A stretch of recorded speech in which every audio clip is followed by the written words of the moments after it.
Good afternoon. It is 3 o'clock from the 104.5 The Zone studios. I'm Ross Johnston. The Titans are gearing up for their final preseason game tonight as they take on the Minnesota Vikings at Nissan Stadium. Kickoff is set for 7 p.m. Central, and you can listen to it here on The Zone with the league company countdown to kickoff beginning at 4. In NFL news, the Washington Commanders traded running back Brian Robinson Jr. to the 49ers in exchange for a 2026 sixth-round pick per Adam Schefter. Robinson was drafted in the third round of the 2022 draft out of Alabama and had 2,300 rushing yards in his time with the Commanders. In SEC news, yesterday, Commissioner Greg Sankey announced that the conference will begin a 9-game SEC schedule in 2026. Sankey stated, quote, adding a 9th SEC game underscores our university's commitment to delivering the most competitive football schedule in the nation. For all your foundation repair and waterproofing needs, visit USSTN.com. Breaking news at once on your home for the Titans and Vols. This is 104.5 The Zone.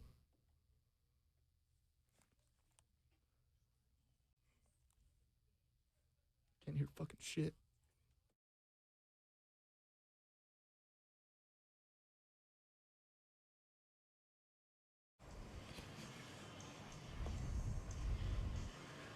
Welcome in, 3HL 104.5 The Zone. Brent Doherty with you on a beautiful Friday, an NFL football Friday, as we broadcast live from Nissan Stadium outside of Gate 3.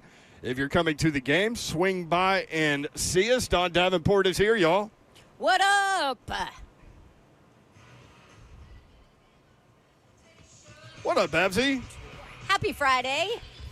Happy Football Friday, as a matter of fact. You know, Titans and Vikings coming up here at Nissan Stadium. And why do they have purple on? Who are they? You're just randomly calling out people that walk by. That's really funny. Yeah. No one can see us. They're waving, though. They have purple on, but I think they're working. You can't wear purple when we're playing the Vikings? Maybe they're Vikings fans, Babsy. Maybe. Maybe it's an ALS thing. I don't know. Can't wear purple. Okay. I just spit a piece of ice, sorry. You've been spitting. I was wondering what was going on. It was a piece of ice. You know when your ice starts to melt and then they're small and then they just got to go. I did see one guy walk by earlier with a Vikings jersey on. So, okay. You know, there are people from Minnesota here that escaped the cold and moved down to Nashville and get to experience the heat with us. And, yeah, that's true. Not as bad today, heat-wise, and the wind is coming out of the north-northeast. Now, that doesn't make it cool by any stretch of the imagination, but the humidity doesn't seem to be as high, and maybe we can get a breeze when that sun goes down tonight. I think it'll be pleasant. While none of y'all are here in the fourth quarter. Now, here's the thing. When coming to Nissan Stadium, and some of you guys know this, and maybe it's changed since last year, I don't know, but I don't remember. But there's one way in, basically, like by car or van or whatever automobile you're traveling in. There's one way in, and it's over by Juvenile Hall. Juvie. So lot G, lot M, I think the lots behind the stadium, you can be accessed through here. Otherwise, I think most people are just going to have to walk across the bridge, right? Park on the downtown side, maybe? I don't know, but I don't know. I think it's going to be a nightmare come season time with construction. I think so, everybody too. Put your patience pants on. Let's hope there's a really awesome franchise quarterback to watch. How about that? Definitely. We'll talk about Cam Ward and what do you do with him, who's playing, who's not. Cut down day is coming up Tuesday at 3 o'clock. So between now and Tuesday at 3 o'clock Central, 1,184 players will be without a job, at least for the time being in the NFL. And then there'll be a secondary plunge into the roster especially for the Titans, who are first on the waiver wire. So just because they get to 53 by Tuesday at 3 o'clock, there's going to be more change.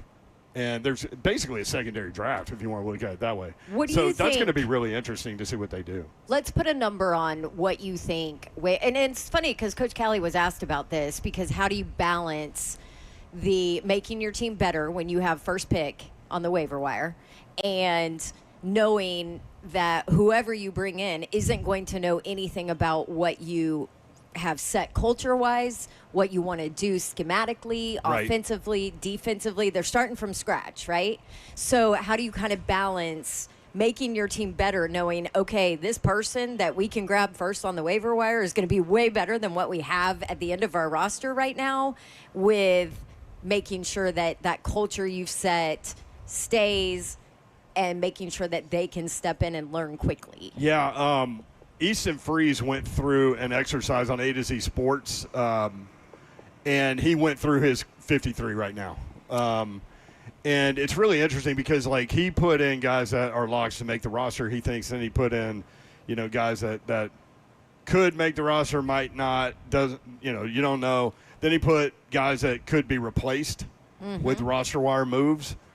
So I think it's going to be interesting. Now, what positions could they attack with the waiver wire? Edge for sure. Starting on offense, running back potentially. Yeah. Depending on what they decide with Mullings and Chestnut, but that could be a possibility there. Maybe reserve offensive line. Certainly edge. Yes. No question about that. I think you're good now at inside linebacker. With the emergence of James Williams and Cedric Gray. Now, I'm not saying they're all pro players, but at least they've acclimated themselves into becoming serviceable players that can play NFL football, right? Good enough. Good enough, yeah, for right now. That's what I used to say about Ryan Tannehill. Yeah. He's good enough. Cornerback, potentially, depending on Snead and where we are with him. I think regardless, corner. Depth-wise? Yeah. Maybe. Punter? Kicker? Oh, we're going deep. I don't know. I mean, where are we? Deep. Where are we with Joey and Johnny, the kicker and the punter? I'm great with Johnny. Hey, Johnny. I'm great with Johnny. Sweep the leg, Johnny. Yeah. It's a good name for a punter. I don't know about Joey. Sly. Yeah. By the way, the kicker. If Yeah. you can't get that, it's so weird because for so long we had a punter and a kicker that were here forever, like everybody knew them. We didn't have all these new. It's been a couple of years, hasn't it? It has. So I'm good with Johnny. He's a vet. He's fine. I'm not worried about that. What do you do with Cam? Let's start here, I guess. Cam Ward and Jeffrey Simmons and Sebastian Joseph Day are all active tonight. So Jeffrey Simmons, Sebastian Joseph Day have not played in the preseason. Cam Ward, it's expected that Were you surprised by that? Yeah. Yeah, Because me why? too. Why? Yeah. Maybe just to get them to go through the pregame warm-ups and all that Right. stuff and Feel a little bit of game speed. get a couple of snaps in and get out. Okay. I guess. Cam should get about the same amount of work is what we're hearing. Cedric Gray will start again at inside linebacker, so he's making a legit push to win that spot next to Cody Barton. He looked great in Atlanta, and specifically in that preseason game. He was everywhere. He was up the field pressuring the quarterback. He blew up a running back on the way to the quarterback, had an interception that was called back. We because talked of a to him penalty. after practice last week. He talked about that comfort level and talked about how big Cody Barton is for him. Yeah. So I'm great with seeing them together. I think Cedric Gray is in a position where, it's wouldn't it be great to be a young player and have Cody Barton next to you? Like players are talking about how Cody Barton is one of those guys, kind of like Keith Bullock, in that I'm not comparing the two, other than to say this, that they could diagnose plays pre-snap. And multiple players are saying that about Cody Barton, that he's able to identify what the play is before the snap. So wouldn't it be great to be a young player and be Cedric Gray and be like, getting coaching basically on the field from this guy pre-snap, and that way you don't have to think. I was just going to say, regardless of what information he's getting from him, he's getting something to where he doesn't have to think as much, or he knows it, but maybe it's just a little bit quicker because he has Cody Barton next to him. Out tonight, right tackle, J.C. Latham. Remember, he had some hip soreness the other day, so they're holding him out tonight. Wide receiver, Calvin Ridley. Center, Lloyd Cushenberry, although he's progressing well from what we hear. Safety, Kevin Winston Jr. I watched him at practice on Tuesday, and I was impressed. Winston? No. Cush. Cush, yeah. Winston, theoretically, is supposed to be physically good to go by the time they get to Denver, so we'll continue to monitor that situation for sure. Defensive lineman Tavondre Sweat out tonight. Offensive guard Kevin Zeitler will miss his third consecutive all of the preseason games. Running backs, Tony Pollard, Tyjae Spears, both out. Wide receiver, Matt Landers. Cornerback, L'Jarius Sneed, and defensive lineman Isaiah Rakes, all out tonight. So there's the question. If you want to call, we'd love to hear from you. What do you do with Cam Ward tonight?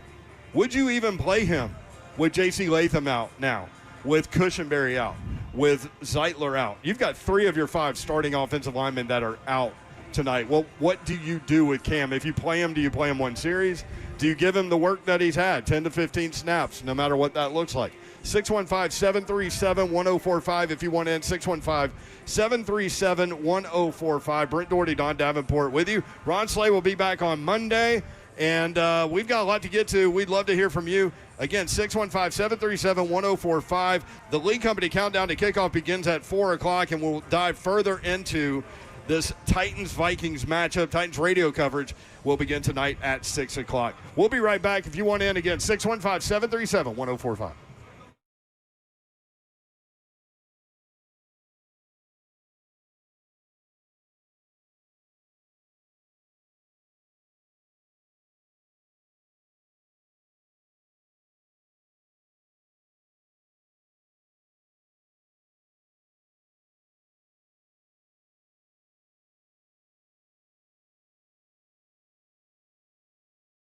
Want to talk with you about Xfinity. It is officially moving season, a time full of packing, unpacking, and so much bubble wrap. And moving, as we all know, is something that no one wants to do, but ultimately you need to from time to time, and Xfinity is there to help you. The first thing you should do before moving into your new home is make sure that the Wi-Fi is booming with Xfinity. I have Xfinity Wi-Fi at my place, and it always works well. It's quick and easy to set up, then boom.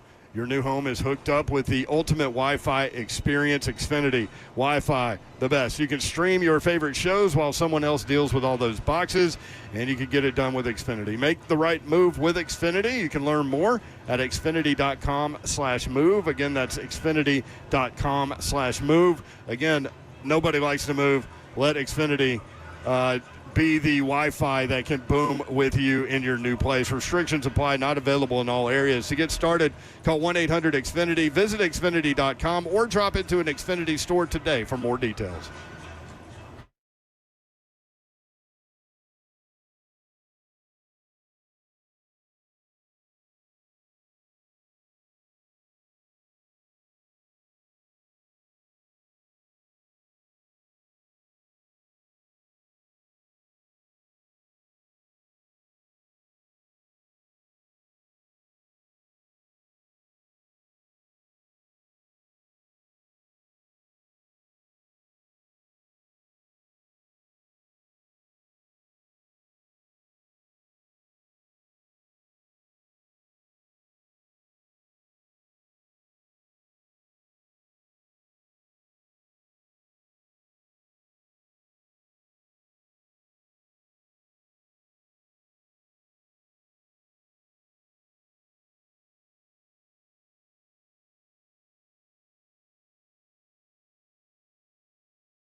3HL 1045 The Zone. You can watch the show live, YouTube, Facebook Live, Twitter, and Twitch. Twitch, please. Some people are saying they want Cam Ward to play one quarter. A couple people want him to play the entire first half. Wow. Keep in mind, J.C. Latham not out there.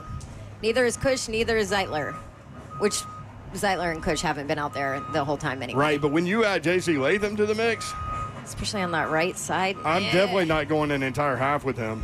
I'm not either. Because at the end of the day, really all you want to do is get out healthy. The mayor, Buck Kelly, says they should play Cam so the fans can finally see him in person. It's only fair. Ultimately, yeah, they are running a business, and this is the only preseason home game. This will be his first time to take live reps against another team, obviously in Nissan Stadium. I guess they did practice one time in here, right? Like, so this is the second time that he'll be on that field throwing footballs. Yep. Theoretically, but yeah, you have to play him for that reason, I think. Really? Yeah, and you know, football guys don't care about that, but no, they don't care. I think the people upstairs will be happy about that, but I mean, now the big question is who steps in on that right side. You're going to get a good look at the depth on the right side of that offensive line. Yeah, is it Jalen Duncan, I guess? See, there's a big drop-off. I thought he was gone. Seriously. Justin said, I was given free tickets for tonight. If I'm going to sit in this heat, Ward better be playing all 4 quarters. I hate to tell you, Justin, he ain't playing 4 quarters. I mean, I don't guarantee a lot of things, but I guarantee that Cam Ward will not play all 4 quarters tonight. So we'll see. But again, you can message us and other members of the 3HL crew. The F&M Bank Chat is open, and you can watch the show live on the Zone TV feed. AJ is here helping out. What up, AJ? CJ is here. Ekibop. Oh, we got AJ and CJ. AJ and CJ. It's the all-initial group. We're all in the J's. Kirby is here. Where's Kirby, Allen Kirby? There he is. He's behind us. What are you doing back there? Are you hiding out from somebody? He's behind us. He's still recovering from his snake bite. I'm pushing buttons and turning knobs. If everybody missed it, Kirby got bit by a snake. Oh, he did? This week. Yeah. I didn't know that. It's the biggest snake I've ever seen. Kirby, what happened? You didn't hear this story? No. Okay, well, Monday afternoon. I'm going to make it shorter. Set the table. Yeah, so he has the sweetest lady, neighbor, older lady, who found a snake in her laundry room. And so she, of course, reached out to Kirby because, I mean, Kirby can do everything, right? Yeah. Kirby has literally stitched himself up before with dental floss. Yeah. So, like, Kirby really can take care of everything. That's who everybody calls. Like, if I had a snake in my house, I'd probably call Kirby, too. Come get it, Kirb. Right? He's that guy. Like, he is like duct tape. Like, he can do anything. He can do anything. He can fix everything. He can, I mean, oh, wow, you have this cut. Well, let me just go ahead and sew it up, and I've got this hydrogen peroxide. I've got this, and you're good to go. You don't need a doctor. Yeah. So what happened, Kirb? So he goes in the laundry room, and now. Well, I am presented with a very large, ill-tempered rat snake, kind of a rat snake or whatever the heck it was. But when he says large. Yeah, I made him send me 6.5 feet. Wow. Kirby. And he was already in striking position when I got there. I would say 10 feet. No, he was about 6.5 feet. And he was fat. He was thick. He was bigger than a good sausage. He had girth to him. He had some girth, Yes. and he was ill-tempered. Thanks, Hugh Freeze. But I was coaching him into a pillowcase. He had length and girth. With a Freeze garden would tool. love He it. had both. Yeah. And he was cooperating when her young chocolate lab decided he had had enough of the sidelines and wanted to be part of the participation. And he tried to open the back door, at which point the thing tried to take off and get underneath her washing machine. So we had a bit of a tussle. Got him Grabbed him by the underneath tail. A tussle. Yeah, well, I had to pull him. Dude, it was amazing how strong, how the resistance that the snake put up with. I'm not coming out from underneath this washing machine. But he did. And so I get him back over to an area where I can handle him. But I've got to get my little tool back from her from having to take both hands to get him out from under this thing. And when I reached for it, he nailed me on the ankle. I saw it coming, tried to get out of the way, but, you know, they're quick. And I'll admit I may have lost a step. I wasn't as quick as I was once. And he got me square on the ankle. But He's got 2 little fang marks on his ankle. So not poisonous, obviously. Non-venomous. It was It was just the pain from the bite. There was no real. Well, that was just it was more of a whoa. A snake bit me. There was no physical pain, and then he was bleeding. Of course, she was about to faint, so I had to calm her down. The guy that got bit by the snake has to calm down the person that saw the guy. I had to calm down the nurse on the phone when I called to see if I should come in for a shot, and she goes, "Why are you now just calling?" And I had to explain the circumstances. But he escaped. He lived, and I got some tetanus shot and some antibiotics. It looks good. Y'all, this is the biggest snake ever. It's on Twitter. If you go look at my Twitter, at Dawn Davenport TN, it's posted under where Kirby had a hard time. See, Kirby can figure out anything, but he can't figure out how to text pictures, right? Yeah, this is where we are. So there's a whole thread about it. But you should go look at the snake. Now, if you don't like snakes, I would advise that you not go look at it because that thing was massive. How'd you get it off the leg? Did it just, like, stab you with its fangs and peel itself off, or no? It hit me, or was it connected to you for a second? It was connected, but what I saw it happening, and I tried to move my leg. Well, he hit me as I was moving, and then as I continued to move my leg, pulled it out of his mouth. So I actually got a little bit of a nick by a second time. So there's 3 marks. But as a result, he got his head stepped on, which made him much easier to wrangle the second time. He was much more docile, and so I got him out and left her house and was checking him on a table, a little work spot I got outside my shop, and I'd been out there 2 or 3 times over about a minute and a half and went back into... like you thought maybe it was dead, right? Well, no, he wasn't dead. I knew that, but I thought he was injured, and I was worried about that. And so, anyway, I went back in to get a Pepsi and maybe a cigarette and came back outside, and he was gone. And I'm like, well... We won't mention this part of it to the neighbor ladies. I'll just keep this to myself. So he's back in the mix. He's Man. back in the mix. I told Kirby, I was like, not only is he back in the mix, he's pissed off. She thinks he's stalking me. He is pissed off at you. He's in your yard just waiting to get his revenge on you. I love it, Kirby. Thank you for story time with Kirby. Always enjoy that. Again, if you want in, 615-737-1045. We're glad you're okay, Kirby. The Titans host the Vikings tonight at 7 o'clock at Nissan Stadium. We are broadcasting live outside Gate 3. If you are coming to the game and want to swing by, we would love to see you, meet you, and do all of those things. Titans radio coverage of Titans Vikings begins at 6. Taylor Zarzer, Coach Mack, Rhett Bryan, Amy Wells, all involved with the call tonight. Let's go to the phone. 615-737-1045. You want to talk about tonight's game. Ross is back at the studio on the world-famous Music Row to take your call. Got Dylan on the line. Dylan, what's up? How are you, man? Hey, guys. Can you hear me? Yes, sir. All right, beautiful, man. I just wanted to say I'm on the way to the game, actually. Very hyped, super excited. I was really wanting to see Cam play the whole half, like you said. But honestly, Dawn, she changed my mind immediately when she said J.P. Latham wasn't playing and gave me that little bit of concern. Yeah. I'm not going to lie to you guys. If I see Cam Ward get hurt, that's just going to ruin my whole season. But I do understand the business perspective that you brought up, Mayor, but I really think it has more to do with, like, getting the taste of Will Levis, a.k.a. Voldemort, out of Oh, mouth. yeah. You know, I put that badly. I think, they're happy to throw the first overall pick out there for the fans, but ultimately it's a football decision in terms of him playing and how long he plays. I put that badly, but, yeah, that is completely a football decision. Yeah. All right, well, just tighten up, guys. Looking forward to the game. I'll come by and holler at you. I'm wearing the red 90s curse jersey.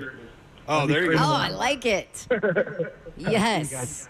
Be safe coming in. 615-737-1045. Yeah, those red jerseys, man, they're famous I love those. for never having been worn on the field by Titans players. Why? I don't know. Like, Blaine thought, what's up, boys? Blaine We just got the heart hand emoji. The construction crew rolling through. Metro Police rolling through, waving at us. Appreciate you guys listening while you work in this heat. Yeah, the red jersey. So Blaine was on the team at the time, and he said that the team thought they were going to wear them and still doesn't know why they didn't. So weird, isn't it? Because they had them. They just never wore them. So, yeah, I don't know. 615-737-1045. Yeah, Cam Ward, Jeffrey Simmons, Sebastian Joseph Day, all set to play tonight on some level. So with Cam, what do? You do what they've done, 10 to 15 reps, whatever that looks like, whether it's 2 drives, 3 drives, and get out? Get in, get out? Mayor, I'm a little worried about 2 drives. Yeah, that's kind of I'm not going to lie. I wouldn't be upset if he played 1 and then was done. I'd be okay with that. I mean, I get that pit in the stomach. Like, that offensive line is not deep, right? And we talked for 3 years how bad they were. So now you're counting on Jalen Duncan? I mean, I guess that's where you go. Easton Freeze is going to join us from A to Z Sports. He's going to come by the table at 5 o'clock, so we'll get into a detailed discussion about the roster with him. He put out a 53, which I did write down, and we will go through. But, Dan Moore and Peter Skoronski will play on the left side tonight. It'll be Corey Levin at center to start things. Which I'm okay with. Yeah, Blake. It might look like that to start the season, depending on Cush, although I thought he has looked great what he's done in practice. I think Blake Hance is going to make the roster. Obviously, Jackson Slater's a draft pick. He's going to make the roster. Mm-hmm. And then at right tackle, it's probably Jalen Duncan to start, I would guess. But Brandon Crenshaw-Dixon is trying to make the football team, so, he'll see action. There's just, you're right, there's not a lot of depth. Beyond Blake Hance, Rupchich, and the draft pick, Jackson Slater. I almost would go Crenshaw-Dixon and just be like, okay, give me the big 6'7", 316-pound rookie, who I can mold and teach out of Florida. With Cam Ward out there? I mean, I'm just saying in general. I'm talking about for the roster. Oh, right. Yeah. I don't know. So when we were talking about, what do they do on the waiver wire, I certainly think that offensive line is something they would be monitoring and try to I'm not sold on Duncan. I don't think he has. This is really mean of me to say, but I don't think he has that offensive line dog in him. It's not personal, as you said. That's my buddy. He's camera guy for the game tonight. Gooch. Hi. he said, yeah. You thought her voice was loud before. Now she's got a microphone and a speaker. Watch out. 615-737-1045. There's a Vikings jersey over there. Man, what are you doing moving that mic around? Sorry. Anyway, so what's your take? You still good with... I'm good with one drive. I'm good. You know what? I'm good with one drive. See how it goes. Yeah. Do you feel comfortable enough that the right side of your line can protect your franchise quarterback and go from there? How does that first drive go? What does it look like? What does Cam look like? And what does the right side of the line look like? And then we'll talk. I mean, imagine if Cam were to go down. Stop. Don't even put that in the universe. Well, that's where we don't want to be, right? Like, so that's why I'm like, get in, get out. That's it. Like, what do you want to see tonight? Eki Bob asked me earlier. He's doing a video he's going to put on social media, and we were talking about it. And he's like, what do you want to see tonight? And I said, starters, get in, get out. Let's move to the regular season. Because, I mean, this is it. This is the end of the preseason, obviously. Then you got roster cuts on Tuesday, and then we're in it, So I'm looking forward to that. 615-737-1045 is the number. Cowboys owner Jerry Jones said he wants Micah Parsons. He said this. He said, nobody appreciates Micah Parsons more than the Cowboys or me. He then said this. When we wanted to send the details of the deal to the agent told us to stick it up our ass. Just so you're clear. End quote. Okay. So that tells you where they are in negotiations for them to have to go publicly and do it. Yeah. You know what I mean? It's ugly. That is ugly, and it's going to be interesting to see what goes on with Micah Parsons. Clearly one of the best defensive playmakers in the league. Jerry Jones is like a reality show himself. Just period. Ross, do you have Jameis Winston available? Because we always love to hear from him, and Davenport passed this along following the game last night. The Giants beat the Patriots last night 42-10. They did go over the total, in case you're wondering. Tommy DeVito. Is that it? Perhaps. Preseason. Tommy DeVito, 17-20. 198 yards, 3 touchdowns, no interceptions. Jackson Dart, 6-12, 81 yards and a touchdown. Jameis Winston, 4 of 8, 47 yards and a touchdown, along with an interception. So after the game, Giants quarterback Jameis Winston continues to live his best life. Check it.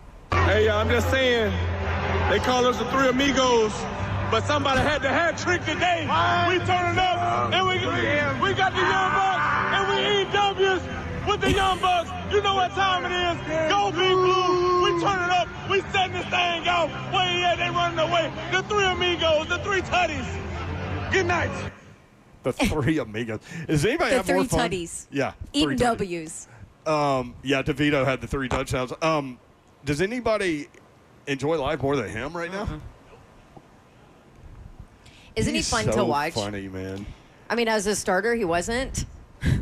But as a backup, Well, I love that personality. no risk it, Eating no W's. biscuit. Also, he knows how cringe that was, and so now he just leans into it. He's like, let's go. That was cringe. Eat the dubs.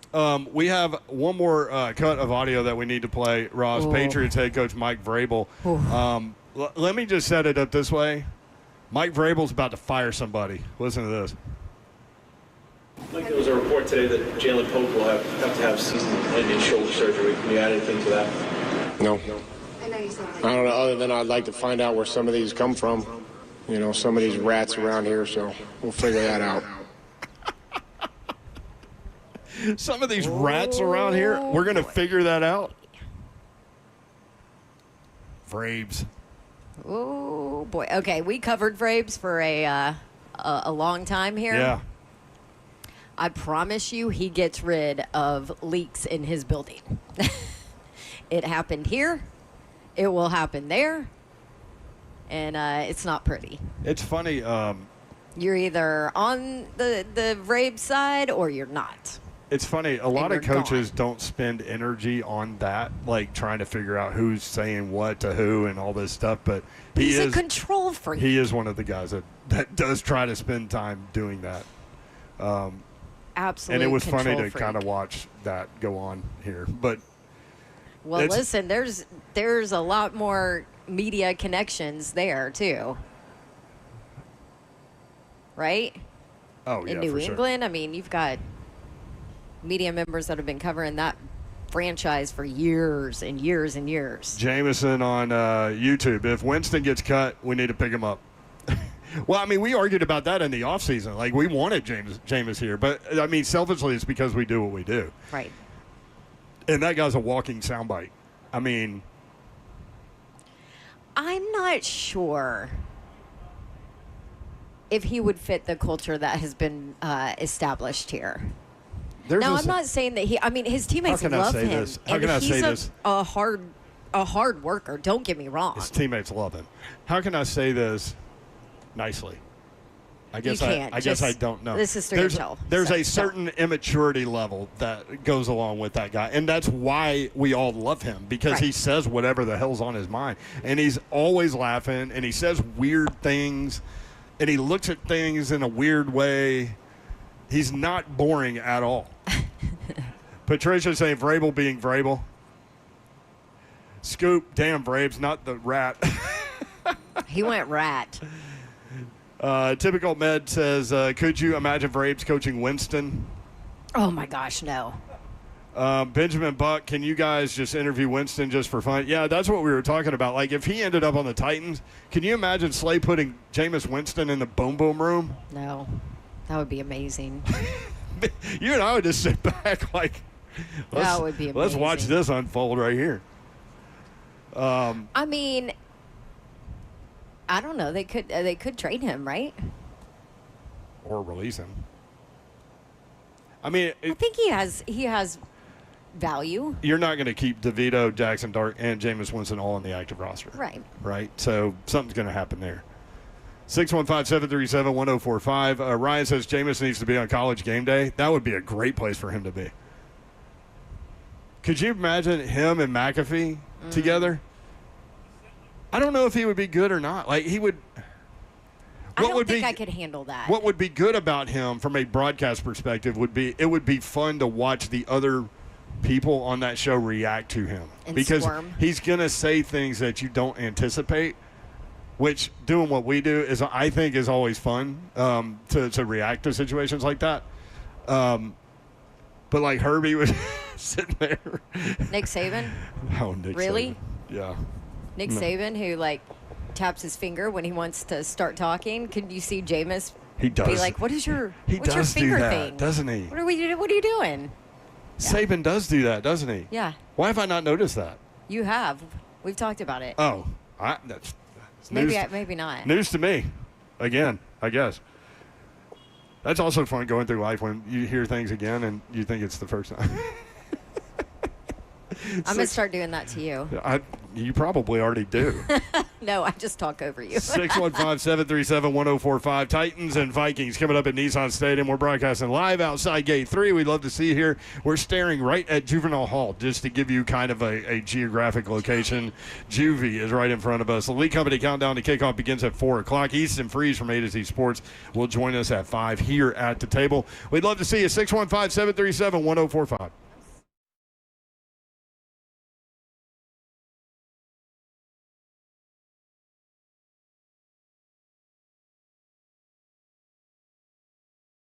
Dickens Turf and Landscape Supply. These are your experts to get that lawn in shape, and we're in that time of year, man. You're going to have hot days.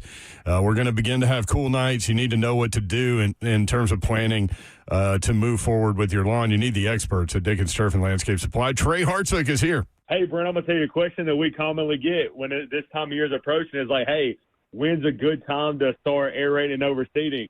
I'll tell you, the best time and the best thing to do is to watch the weather. The weather's really going to dictate those areas where we need to aerate, punch holes, and make sure we get the grass seed down. And, Brent, I'll tell you, as always, there's no better grass seed in Middle Tennessee than our PTT. The proven turf grass technology is only available at Dickens Turf and Landscape Supply. It's second to none. And we know that because of the knowledge that we put into it. The stuff that we do to make sure that we are selling the best grass seed in Middle Tennessee is we put a ton of research into it. We make sure that everything we're selling is drought resistant, heat resistant, fungus resistant, all the things that we do within Middle Tennessee. If you're somebody that's never bought grass seed from us, please just give us one opportunity. Come in, get a bag of it, and compare it to what you did last year, and I promise you'll be back to buy some more. Stop in and see. We'd love to talk to you about it. We're conveniently located all over Middle Tennessee. Got locations in Nashville, Hendersonville, Murfreesboro, Bellevue, Brentwood, Lumber, Mountain Juliet, and Franklin. If you can't get a hold of us, check us out online, DickensSupply.com.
3HL 104.5 The Zone, the Lee Company countdown to kickoff coming up at 4 o'clock. Brent Doherty, Don Davenport with you. Ron Slay will be back in the mix on Monday. Will Bowling walking by the table, so of course we pull him up here. Will, what's up? How are you? What's up? How are y'all? Good to see you. Good to have a home game here at Nissan Stadium. Yeah, sure is. It is Absolutely a challenge to get in here, but that's okay. It is. I feel like I'm hovering above the cement, and I'm going to fall backwards and hurt I'm myself. a little worried about you. It's okay. Don't worry, I got you. All 4 legs on the floor like we're in kindergarten again. What's That's going right. Yes, and we are elevated on a stage. This is a nice breeze up here, though. Winds out of the northeast, so the breeze is actually kind of cool. It is. It's not Okay, bad. so are you doing sidelines for Titans I'm not. Radio? Or is it So Amy? Amy is on the sideline tonight. I will have my weekly pregame visit on Titans Countdown with General Manager Mike Borgonzi, Okay, which good. you will hear, and then I will have a postgame chat with a player to be determined during the game for tonight. So I'm just chilling, hanging out. Perfect. Yeah. That'll be fun. Yep. So Taylor Zarzer, Coach Mack, Rhett Bryan always involved. Amy Wells, Zeph is over there in the booth too, and That's right. Will Bowling will be involved tonight too. So you will be on the sidelines for road games. For road games, Yes. correct. With better footwear than what I had in Atlanta, which I've got on What today. happened in Atlanta? Because I tell us more. got these Titans colored dunks that They're cute. are I don't know if I was going for cute. Okay, sorry. I'll take it. That's a girl term. No, I Yes. probably shouldn't say that. my lovely fiance. Those are Peyton, sweet. Peyton does the same thing to me where she'll be like, "Oh, these are so cute." I'm like, "Dang it! All right, well now I'm not getting them." No, I appreciate that. I understand what you meant. They just that was a long day that I'm learning lessons, and I learned that. These are booth shoes, not sideline shoes. Yes. So we may be making another purchase for some comfy footwear, but that's okay. Okay, see? That's what preseason is for. I could have helped you on that one, Well, Bowling. I thought dunks the were more most comfortable. important thing. I thought these were more comfortable than they were. Yeah, I Taylor- knew to get good shoes. I just didn't know these were not good shoes for this. Taylor about H it. on YouTube says they're adorbs. Adorbs. Oh, lovely. Think As long about as it. you use an S, not You a don't Z, even I'm walk okay to with the that. other sideline either. No. No, It's Oof. staying on one side, and it's. I've learned a lot. I'm learning a lot. Present tense. I will have not learned all that I'm going to learn already, obviously. But Yes. yeah, no, it's that was one lesson I took and said, okay, we're gonna make that correction by the time we go to Denver. Listen, we're all learning every day, no matter That's how right. long you've Yes, been doing we are. whatever you've been Amen. doing, and if you quit learning, then you're going to get past. So anyway, Inspirational. so obviously the question is, and I want to get your take on this, what do you do with Cam Ward? How long does Cam Ward go now with 3 of his starting offensive linemen out, J.C. Latham not playing tonight? I don't know. I don't think things have to be super different. I don't think that Cam has really been hurt by some backup linemen already playing. I mean, Kevin Zeitler's not been in there all He preseason. really hasn't been pressured. And Yeah. J.C. Latham obviously on the right side, but that's the big one for me. Of course. Is And Latham on that's the right. fair. Because Corey Levin, right?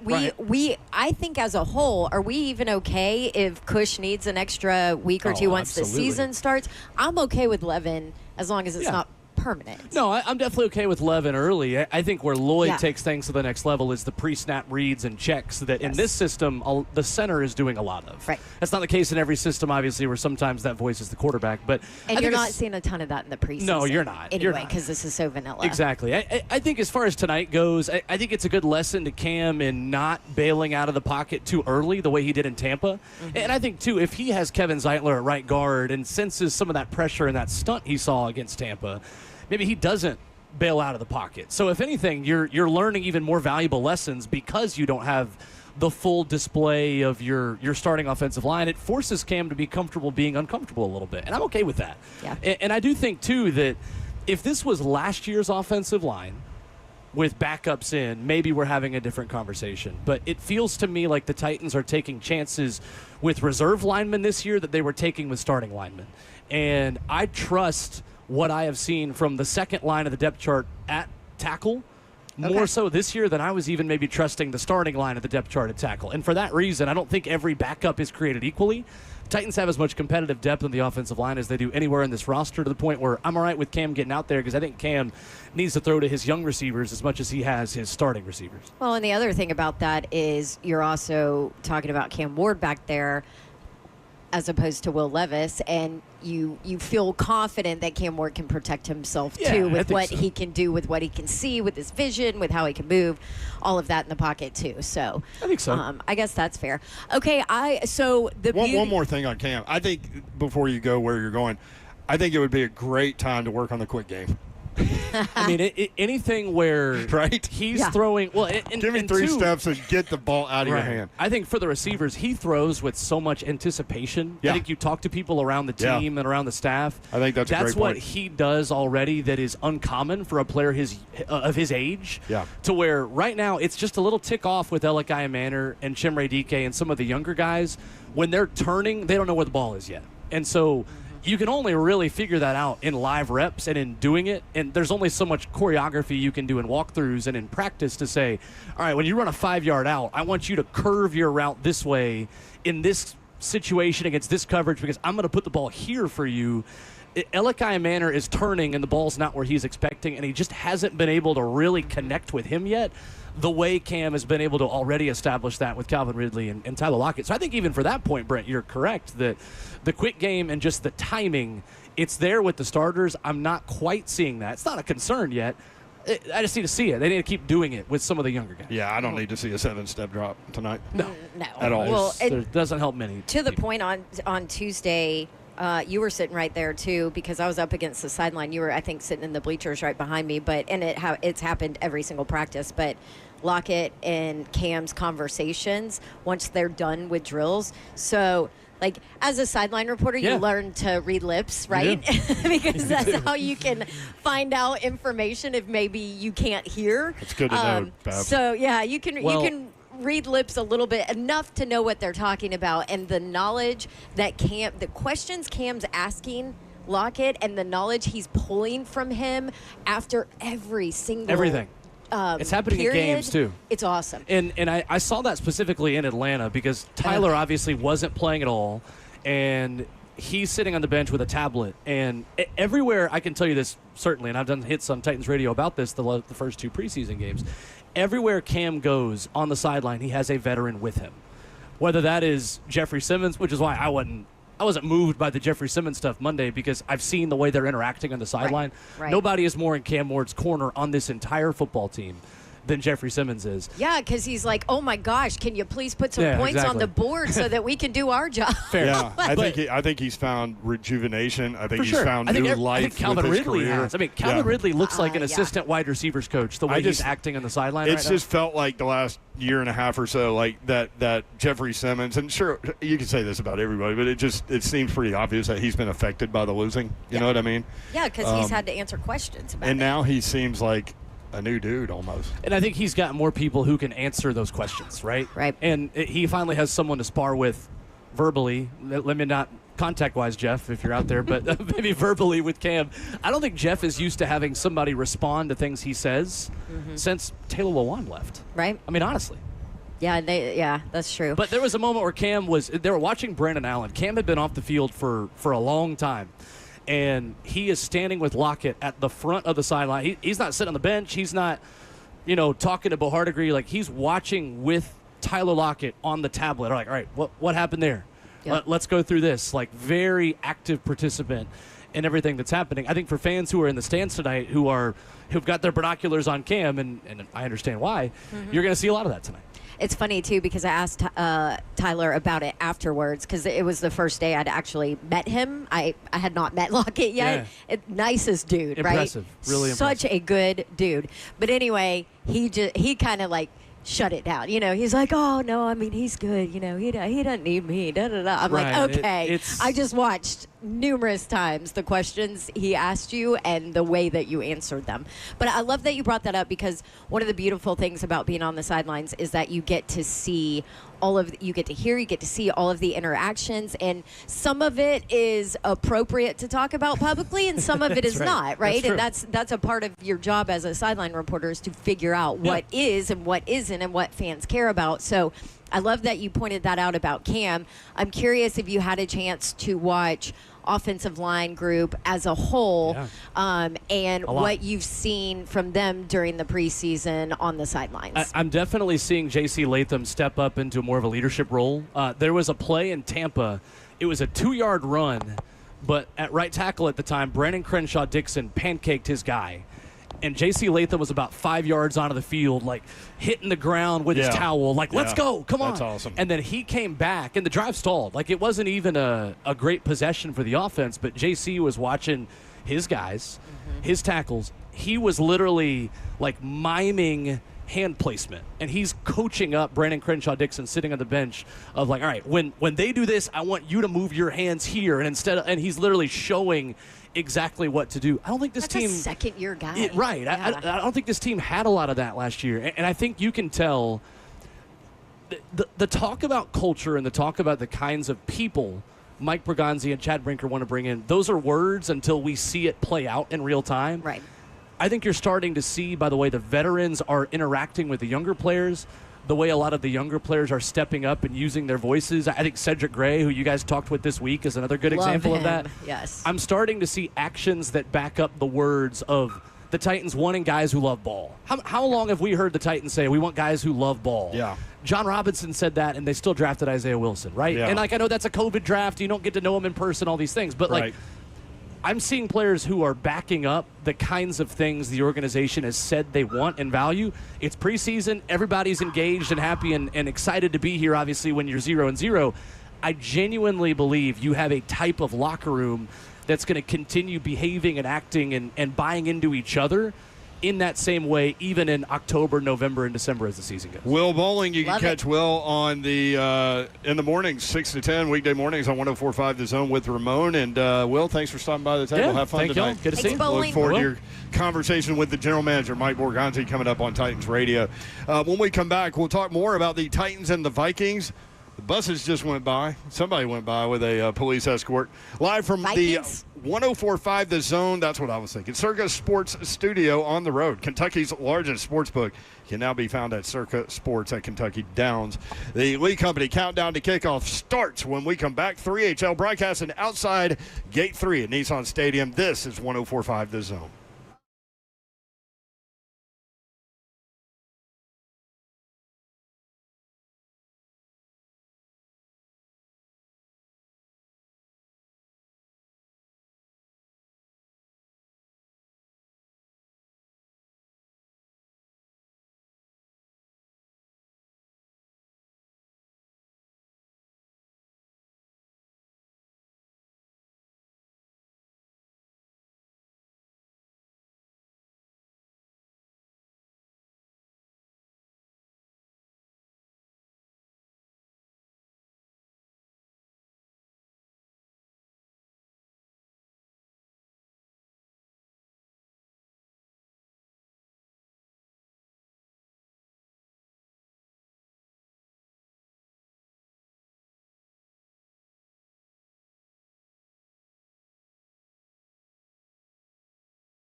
Welcome in. It is the Lee Company countdown to kickoff. Titans hosting the Vikings tonight at Nissan Stadium. Game time, 7 p.m. Titans radio will take over at 6 o'clock. The Titans trust their home stadium to Lee Company to tackle their heating, air conditioning, plumbing, and electrical problems, and they can protect your home too. Your next play, visit leecompany.com. Lee Company, all you need.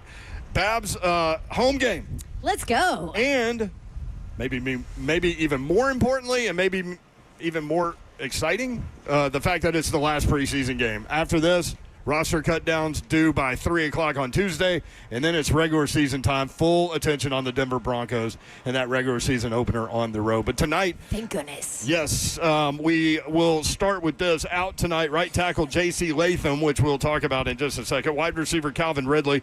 Center Lloyd Cushenberry, who is battling his way back and looking good in practice. Just no need to get out there tonight. Safety Kevin Winston Jr. Defensive lineman Tavondre Sweat. Offensive guard Kevin Zeitler will miss all 3 preseason games. Running backs Tony Pollard, Tyjae Spears, wide receiver Matt Landers, cornerback L'Jarius Sneed getting back from his injury, defensive lineman Isaiah Riggs. All of those players out tonight. How does that affect Cam Ward? We've all been talking about it since the news that J.C. Latham will not go tonight. Does that change what you do with Cam tonight in preseason game 3 in the home game against the Vikings? Do you want me to be honest? Of course, always. When are you not? Yeah, that's true. Good point. You don't even shape things. Yes, it does. It does change. And what you I wanna know do. that he hasn't had Cush and he hasn't had Zeitler the last 2 preseason games, and honestly, they've been fine. Yeah. The pocket's been great. Protection has been great, and Cam's stayed healthy.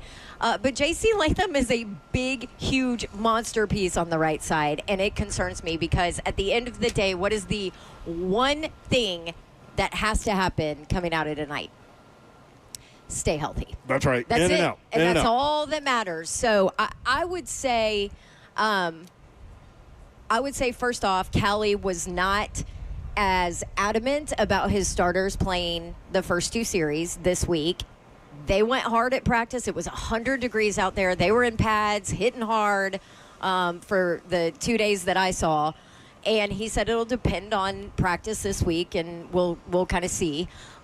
So I'd be fine if you saw Cam Ward and some of those young receivers for a series and maybe see how it goes, see how the protection looks on the right side. And if you feel good about it, then, okay, maybe another series if it didn't produce what you wanted to see out of Cam Ward. But it would play into my mind with no J.C. Latham on the right. I totally agree. What do you think about my idea? Let's work on the quick game with Cam Ward. I love it. Give me a quick slant here, a screen pass here, a little tight end dig route here. I mean, I don't want the ball in his hands for very long, especially with 3 non-starting offensive linemen in at the same time. So the left side, you continue to look at Dan Moore and see what you have there and let him get reps to get comfortable playing next to Peter Skoronski. I think that's important. But you mentioned the young players. Let's continue to watch what happens with Gunnar Helm at tight end. Can he stack performances? And we all saw what he was able to do against the Atlanta Falcons. And that 25-yard touchdown catch put on his back shoulder, and he was able to jump and contort his body the other way, like away from his spin in traffic, get both hands on the ball, get hit as he's catching, and still hold on to it for a touchdown. That's big time. And the coaches loved watching that tape, that's for sure. So that's another guy tonight for me. They're a bunch, but Gunnar Helm is another guy I'm looking for. Are you going to watch closely offensive line? I mean, that right side of the line, you're talking about your depth that you have there and who's going to make the roster. Jalen sure. Duncan, I had written Jalen Duncan off. I'm not going to lie. Right. So about midway through camp, I'm like, meh. So I think for sure you're looking at right tackle tonight, right? Because you're going to try to figure out, is Brandon Crenshaw-Dixon, is Jalen Duncan that swing tackle, right? Because Corey Levin's going to make this roster, no question about it. Andrew Rupchich, I think, making the roster. Blake Hance making the roster, I think. And also the rookie Jackson Slater. So I think one of those 2 guys makes it, and I think tonight's important for them. I think so, too.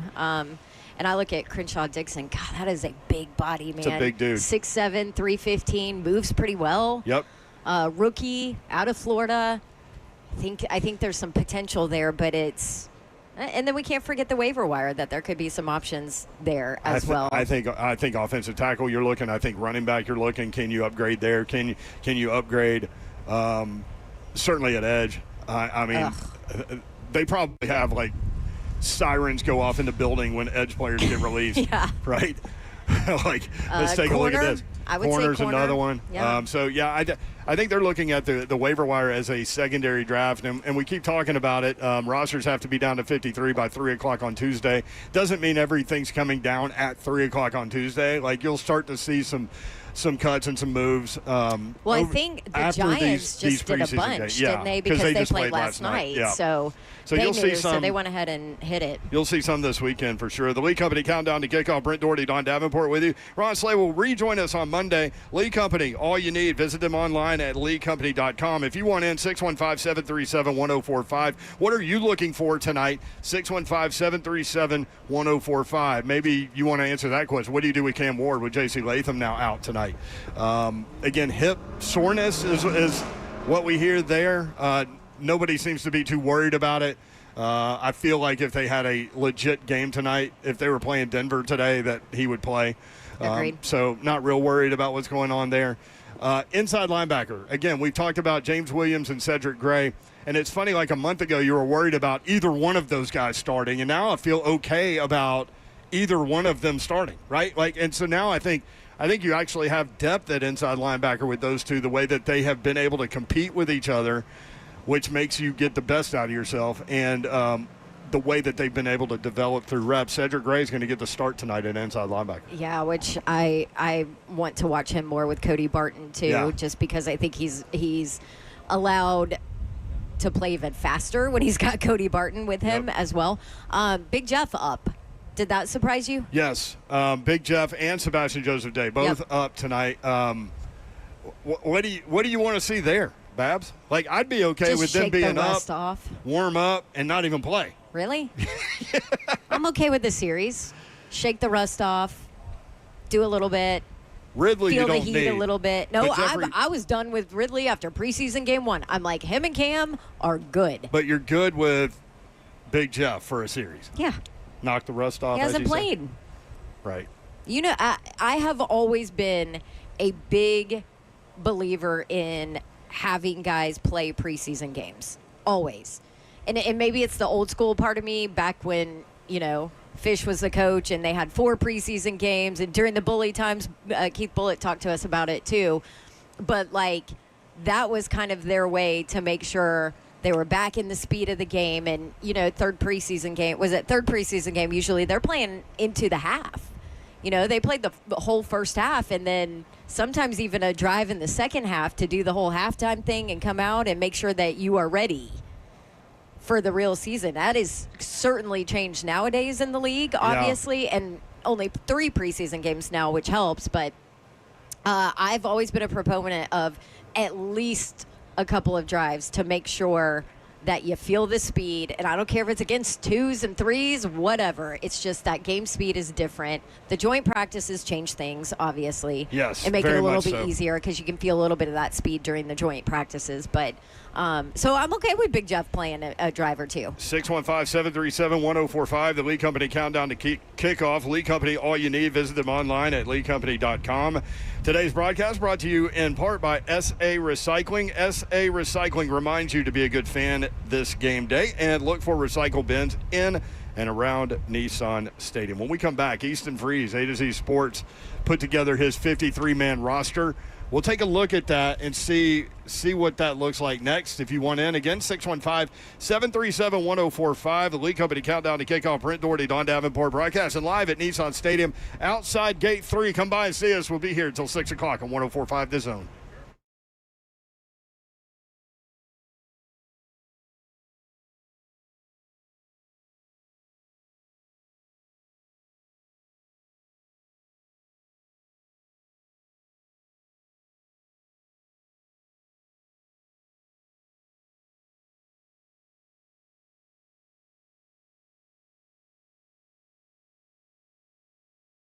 What's happening, good people? Spring Hill Heating and Cooling right there to get you right when that AC unit ain't doing what it's supposed to do. They are the heating and cooling company that can take care of all the HVAC needs. And I got to give a special shout out to the Spring Hill family, Kevin in particular. Listen, it's going down. The newest member has arrived, 6 pounds and 13 ounces. It is what it is, baby. New baby girl has landed. So give plenty love, man, to the family over there, Kevin and his family over at Spring Hill Heating and Cooling, and understand, man, they got a new generation walking into that beautiful world right there. So also understand, schedule your 21-point tune-up, only $69, and get up to 60 months. No interest financing with approved credit if you're trying to get a new unit. Spring Hill Heating and Cooling, locally family-owned, and from Kevin and the rest of his family, I'm telling you, open your arms up. We got a new one. Kaylee, salute. Welcome to the world. SpringHillAC.com.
It is the Lee Company Countdown to Kickoff. Brent Doherty, Don Davenport, broadcasting live from Nissan Stadium, just outside Gate 3. We'd love to see you if you are coming to the Titans game and are able to swing by. We would love to shake your hand, give you a hug, do whatever. I love seeing our Titans family. We've seen a bunch. We got so far. Scoob over there. Yeah, he's trying We to win. got Martha here. Yeah, team mom, show mom Martha. Scoop trying to win the fan of the year. Titans fan of the year. That is a big thing. Scoop, All right, Scoop all trying right. to He get looks that like done. it right now. I'm not going to lie. Yep, Kevin from the Special Olympics came by. Yes. He said he's been a Titans fan his entire life. This is his first game. Aw, I love that. Enjoy it, Kevin. Hopefully you get to see the future of the franchise for 2 drives. Bab said, Kevin, you ready to sit in this heat? And he said, I'm ready to go to the Super Bowl. Lee Company, available 24/7. Put Lee Company on your team to tackle your home's heating, air conditioning, plumbing, and electrical problems. Schedule online at leecompany.com. Lee Company, all you need. Coming up at 5 o'clock, East and Freeze. We'll talk about this matchup tonight, Titans and Vikings, 7 o'clock. Titans Radio takes over on 104.5 The Zone at 6. This is the Lee Company Countdown to Kickoff. Brent Doherty, Don Davenport with you. Ron Slay will be back on Monday. If you would like to chime in on what you want to see tonight, player-wise or just positionally or whatever you want to talk about, Titans, Vikings, we can do it. 615-737-1045. Next up, Brian joins us on 104.5 The Zone. Brian, what's up, man? Hey, what's up, y'all? Tighten up. Tighten up, Brian. All right, so what I'm looking for tonight, I want to see some of the guys really fighting in the wide receiver room, right, wide receiver position. I want to see guys like Gunnar Helm come out swinging. I want to see Van Jefferson get a bounce back. Love to see that. Question that I got for you guys, though, would be if we're looking at waivers here next week, but they got a week to come in and prepare, with a coach that's on the hot seat, how much risk is he taking bringing in guys that got a week to prepare? And with if we go out and lose a few games in a row, he might be done. So, are we taking risks? Are we grabbing guys just to try to load up as much talent as we can? I mean, we can only keep 53 on the roster. So, I wanted to get y'all's take on that. Well, I think thank you, Brian, for the phone call. Again, 615-737-1045. I think Babs clearly there are upgradable parts to this roster. So yes, so you want to do that, and also you have to remember. At the end of the day, being first on the waiver wire is awesome, right? But you're still also talking about the back end of your roster that you're churning. Yep. There's no way, hypothetically, right? There's no way that you're looking at grabbing starters off the waiver wire. Probably not realistic. What you're looking to do is make sure that your depth is maybe better, and you're talking about the back end of the roster. So the whole worry about a week to get them ready, I wouldn't think that you would expect a waiver wire person to step in unless maybe they're a vet or something, and then it'll be a lot easier for them. So those guys will get cut because of contracts. Exactly, and, yes. And shaving money by some of the better teams, right? And if you're a veteran and you've been in this league and you've been there before, it's going to be a lot easier for you to pick up whatever the Titans are doing. Now, I did say earlier, what does the number look like? What would you put the over-under on the number of waiver wire players that they grab, because they are in that top spot, but you have to be concerned with, do they fit the culture that we have now established here? Because that was a big thing for Cali in the offseason, that this team is close. That's why they did the 2-week trip together, right? So that they could get to know each other and make sure that this team was closer on all levels. That's why they mixed up the locker room.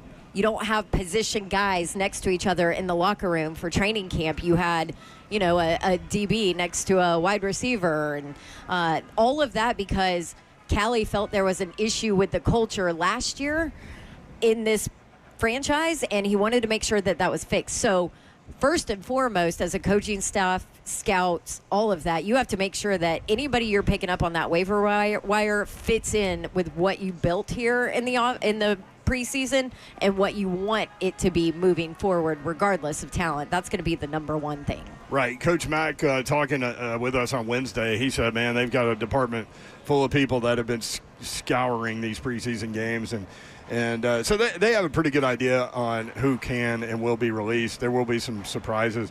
Over under number of waiver wire pickups before the season starts, maybe 4.5, 5.5, somewhere in there.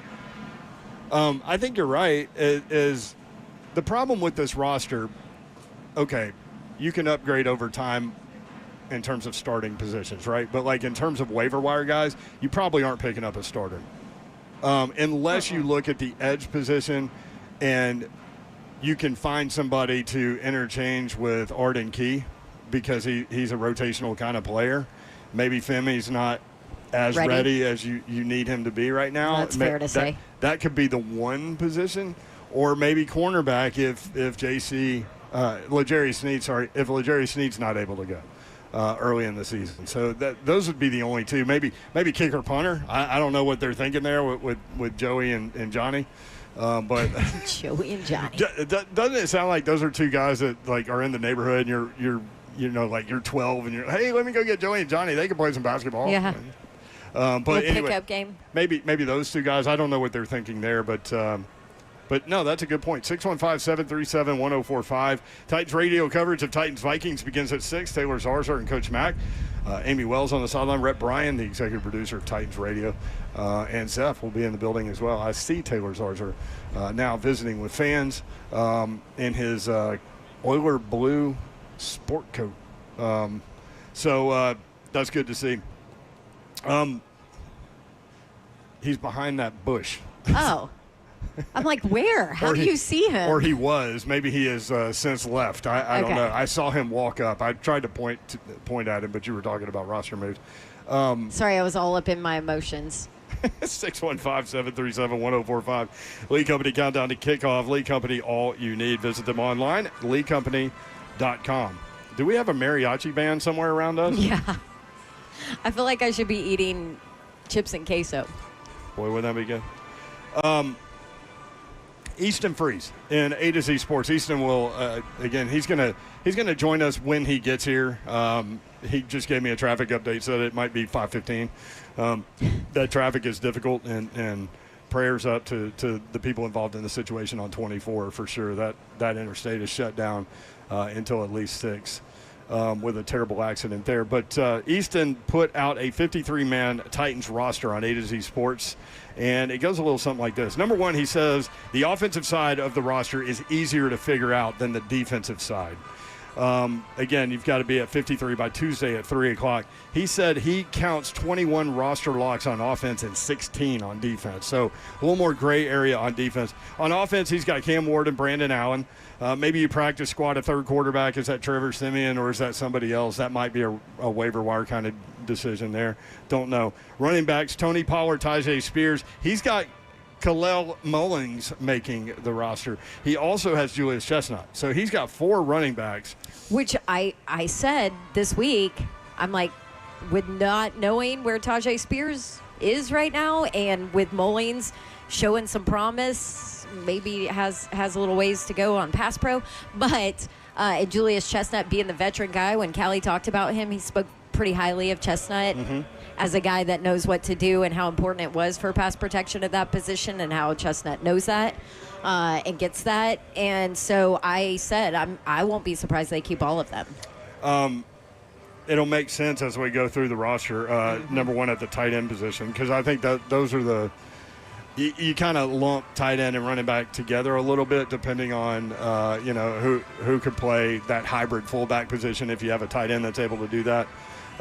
They may not have that. So that may be a reason to keep 4. But, again, I think that's a waiver wire thing. If they feel like they can upgrade there, then maybe at running back, maybe Chestnut gets caught up in the mix there. I don't know. He's got Mullings making it if they choose between those two. And I think, really, that's interesting. If their skill sets are similar, you've got, a year 4 guy and a rookie, then you probably go with the rookie. Now, the problem is, and you've brought this up, and Coach Matt completely agreed with you because it's not good. If you blow pass pro assignments, that can get your quarterback hurt. And he has twice in the preseason already. That's right. So that's something to think about there. Wide receiver, I think, is pretty clear cut. And that what they do early in the game when Cam is in the game at running back might tell you. Calvin Ridley at wide receiver, obviously Tyler Lockett, Van Jefferson, Alec Iomanner, Chim DK, Bryce Oliver. I think those 6 are locks. James Prochet, that's a Bones Fossil guy. That's a special teams guy, a returner guy, and he has shown up in the pass game, which he hasn't really done in his career. So if they keep 7 wide receivers, Prochet makes it, and that means Mason Kinsey misses out for the first time. Oh, Kinsey. This is the 6th training camp for Mason Kinsey. He can still hit practice squad, right? Man, he's such a good dude as well. He's always a guy that kind of goes over when the fans are at training camp to go sign, even if he doesn't need to. Like he's a fun dude to watch practice too, because like he's got so much energy. He's always he's talking. a smack talker. He's always talking, and he gives you everything he's got. He also, everybody knows I'm pretty passionate about Rally on the Runway, which is a huge event to help raise money for cancer research for children. And he has been involved with Big Jeff as the chairman. Mason Kinsey's been involved the last few years and is always amazing with the kids and spends extra time with them and walks the runway and has a lot of fun with them, like just a good guy. But we do have a whiteboard for the good guys, so you know. 615-737-1045. Kind of walking through this to get you guys ready for our conversation with Easton coming up in a little less than an hour. Can I say this? Yeah. I don't think there's any way that Prochet doesn't make this roster because of special teams. I think so, too. To me, there is no way he doesn't make this roster because you can trust him. Special teams was such a disaster last year, and Bones has spoken pretty highly of his skill set for that unit. Yep, at tight end, Chig, Gunnar Helm, David Martin Robinson is what Easton Freeze has. They kept 5 last year. Ugh, don't get me started on that. Easton has them keeping 3 this year. So 4 running backs, 3 tight ends. Do you remember when they kept 5 last year? And I was like, oh. You went nuts on that for a while. I went nuts. But then I was like, okay, that means they're going to start doing some creative things offensively. They're really going to start utilizing this tight end position for Will Levis and whatever. No, they didn't. They did nothing. Like 3 of them were down every single week. I'm like, why did you keep 5 of those guys? Ugh. Anyway, carry on. Thomas Odukoya, Josh Wiley. Maybe you go practice squad with one or both of those guys. I don't know. But we've talked about Josh Wiley for a long time, that he was going to have a hard time making it. It's almost like in college football. Like if you're a college football fan, you've probably heard about this, right? Like you get recruited around. So maybe you're a good player at tight end. You're in year 3. They bring in a 5-star freshman who's better than you already. And I think that's kind of what you have with Gunnar Helm. It's basically the same skill set, but Gunnar Helm's a much better player, much more talented, much higher upside. Yes. Yeah. Offensive line. He's got Dan Moore, Peter Skoronski, Lloyd Cushenberry, Kevin Zeitler, J.C. Latham, all the starters. Corey Levin. He's got Blake Hance, Jackson Slater. He's got John O making the team as well. So I did not read, and we'll ask Easton about this, Duncan and Crenshaw Dixon. I'm done with Duncan, but that's me personally. You've said that like 3 times on today's show alone. Yes, I'm done with Duncan. I don't think he makes the roster. Thomas O ran with the ones earlier this week when Latham was out. So yeah, maybe they're looking at him as a great dude too. Improved. Remember we significantly. Talked with him in the offseason last year, and he said that he put on 100 pounds. Yeah. So he could play offensive line in college. Man, I wish I could put on 100 pounds on purpose for real, like as a necessity. Yeah. Like you're so skinny you look like you're about to die, so you got to put on like 20 pounds. Yeah. There are a bunch of Vikings fans here already, by the way, which is interesting. 615-737-1045. Before we go to the defense, let's bring Eli into the mix. Eli, what's up? How are you, man? I'm doing good. I hope y'all are having a wonderful Friday. Thank you. I had a question about a waiver wire pickup we could potentially do. Now, I know we have 4 running backs they think we're going to keep, but I heard the Commanders might be cutting Brian Robinson because they've fallen in love with their 6th or 7th round running back pick, and he might be the dude behind Austin Eckler. So I was wondering if you think there's a chance they could take Brian Robinson off of waivers. I thank you for the call. That is an interesting situation developing in Washington. I've heard Tampa maybe for him. Brian Robinson Jr., really talented running back, and Eki Bop's walking up to the table. Oh, he got traded today, Eki Bop said. Okay, that's the beauty of doing a remote, and you're out of the mix a little bit. Thank you, Bop. He's been traded to the 49ers, so there you go, Brian Robinson Jr. Also, like, I think they feel good about their two running backs, right? Like, so I don't know that they would add that caliber of a player at that position. If they could at other positions, hell yeah. Edge rusher, can we keep saying that? Can't say it enough, probably. 615-737-1045. Like they just grow on trees or something. I know. Every offseason, I always talk about, it's been for like 10 years, defensive playmaker. And that's exactly what you're talking about. And you know, they thought they had something with Harold Landry, and he looked like he was developing, and then had the injury, and then he had that run. Remember, like the last half of the year before last and the first part of this year, and he was piling up sacks. But what did he have last year? 9.5 sacks, and they were the quietest 9.5 I can remember. So they've been looking for that for a long time. They thought they had it with Landry, but they're still looking. Defensive line, Jeffrey Simmons, Devondre Sweat, Sebastian Joseph Day, obviously. He's got James Lynch and Carlos Watkins making the roster on defensive line. So Easton Freeze going there. Couple other names that you might look for. Timmy Horn, the undrafted free agent, has made some noise. Remember, Cosell said he really stuck out on tape in the first preseason game. And he said he wasn't really looking for him, but he kept making plays. And then you've got James Lynch, who I mentioned, right? Yep, Carlos Watkins, who we mentioned. Isaiah Rakes is there. Cam Horsley is another guy that's trying to. Rakes is not playing today. He's not playing today. Cam Horsley trying to be a rotational guy. So defensive line, it'll be interesting to see what they end up doing there. Edge, Draymond Jones from Seattle. Remember Arden Key, Femi Oladejo, Jihad Ward, and Ali Gay, a couple interesting players that could make the roster at outside linebacker. Ward has stood out to me a couple times watching practice. And in the game against Atlanta, he had a sack. Yeah, like early on, I was like pulling out my roster. I'm like, wait, who is this? 53. Oh, that's right. 53. So those two guys. Where are we going now? Inside linebacker, Cody Barton, James Williams, Cedric Gray for sure. He mentioned Curtis Jacobs potentially making it. And again, we'll ask Easton Freeze about these decisions and who might make it instead of Curtis Jacobs, for example. So also, you have to remember when we're talking about the back end of some of these position groups, special teams is a factor. For sure. Special teams is what might determine whether they make it or not. Yeah, and a lot of people felt Bones is going to have a say in it. A lot of people felt like they didn't put the proper attention in the shaping of last year's roster. Which I agree. To special teams. And I think that's why you see Bones Fossil in here. And I think that's going to be a tremendous – like, how could you not understand really quickly, like any fan could, much less a coach, like how important that is and how affected by special teams the Titans were last year. Cornerback, L'Jarius Sneed, Jarvis Brownlee Jr., Roger McCrary. He's got Marcus Harris, the draft pick. Then Darrell Baker Jr. Gabe Judy Lally is an interesting player, too, out of Tennessee. He actually is listed as a backup outside and inside at cornerback. So you've seen him get a lot of reps in these preseason games because he can do multiple things and play outside and inside in the slot. So an interesting skill set there.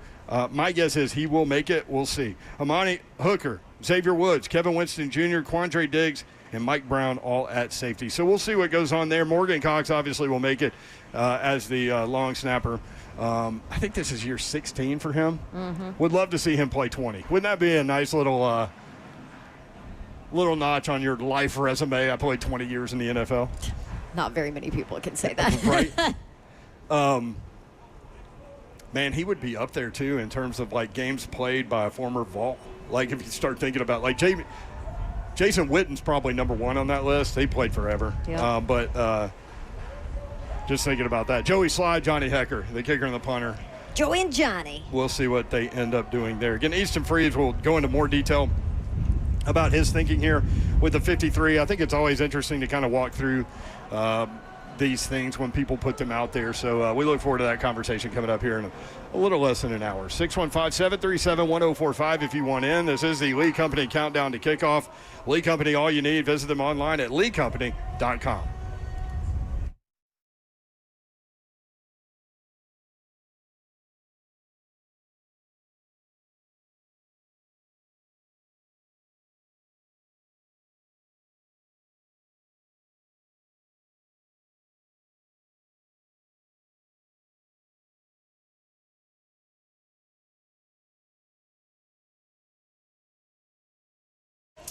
All right. Sometimes time to upgrade those things in your home that maybe aren't the sexiest to upgrade, right? Windows and doors, that's how we were. And I did all the research for you. I went through every single company you could possibly connect with here in Middle Tennessee, and I decided on Pella Windows and Doors of Nashville, and I've absolutely loved the experience with them. Best quality out there. Pella was voted #1 by Nashville homeowners as the leading window brand in Nashville. And on top of that, they've got the staff in place to take care of you, and I can attest that they are the best. So the best quality, but also affordable. I love a good deal. You love a good deal. We all love a good deal. And my friends at Pella Windows and Doors of Nashville are giving you a good deal right now. We call it the Dawn deal. I get to do a different one every single month. And for the month of August, you still got a couple days left to get in on this. No interest, no promo payments due if paid in full within 24 months, and 50% off qualifying installations. Call Pella Windows and Doors of Nashville. Schedule a free consultation online, pellanashville.com.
This is the Lee Company Countdown to Kickoff. Lee Company, all you need. Visit them online at leecompany.com. The Titans trust their home stadium to Lee Company to tackle their heating, air conditioning, plumbing, and electrical problems, and they can protect your home, too. Your next play, visit leecompany.com. Lee Company, all you need. If you want in, 615-737-1045. The Titans and the Vikings going at it tonight at 7 o'clock here at Nissan Stadium. Brent Doherty, Don Davenport with you, broadcasting live outside of Gate 3. And Davenport, I see a whole bunch of Vikings fans over here. Ah, look at that purple.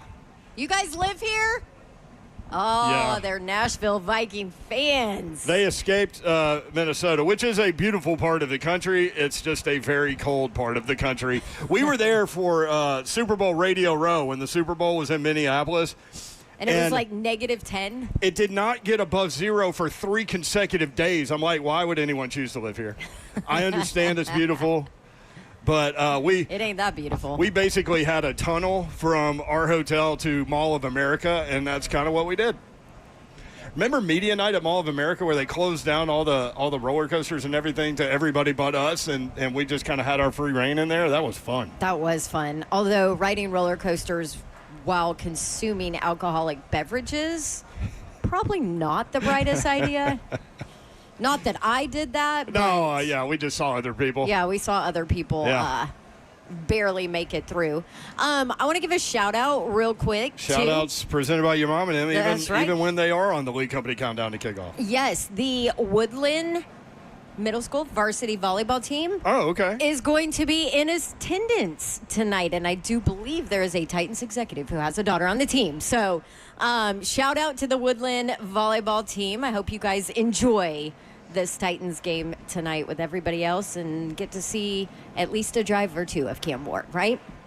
Yes, and that reminds me, where did I put my phone? There it is. At Brent Doherty, people were weighing in on my Twitter feed about what they want to see tonight. Yes. If you want in, 615-737-1045 is how you get to us. Scoob wrote, who we saw earlier, he came by to see us. We appreciate that. He said, drive down the field and score, and I'm good. Put the backups in after that. See y'all in a few. That would be ideal, right? One drive, go down the field, score. At that point, you would take Cam out, right? That would be a one drive and done situation. If they go 3 and out or 4 and out, something like that, you'd probably see him for a second drive, I would guess. Yes.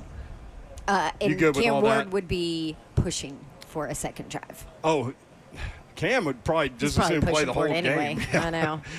Kenny writes, wish I could be there tonight, but my heart is filled with joy because our 26 and 24-year-old daughters are taking their 12 and 14-year-old little brothers. Yay! Told them to roll through Gate 3 and say hi for me. So there you go. Kenny, we would love to see them. 615-737-1045. Oh, Scoop just put out the picture of me, you, and him. He's terrifying looking in a good way. He has like a Titans hockey mask. You guys have probably seen this. He wanders around in his red Titans suit, basically. Which has the greatest patches ever. The old oil Derek patch, like Titans 100. I mean, just all the greatest Titans patches on it. He's got a massive Titans chain that he wears. And then he's got a Titans, navy blue Titans with the sword and everything, and all the logos, the TriStar, everything. Hockey mask.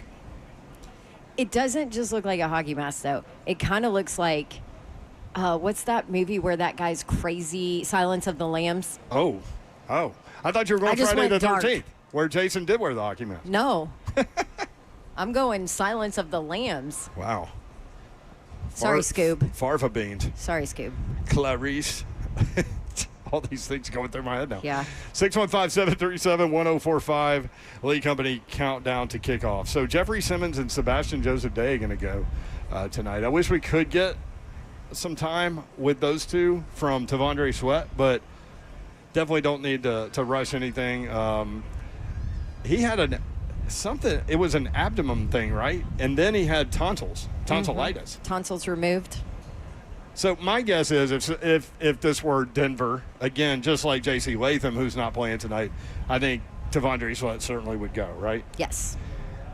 I mean, I don't know how far removed he is from a tonsillectomy, but Yeah, I don't I would remember. think. Like, I had that done when I was a kid. I was like 3 or 4 years old. I just remember a whole bunch of ice cream. That's what I remember. Yeah. I've heard it's worse as an adult, though. Yeah. Just like wisdom teeth.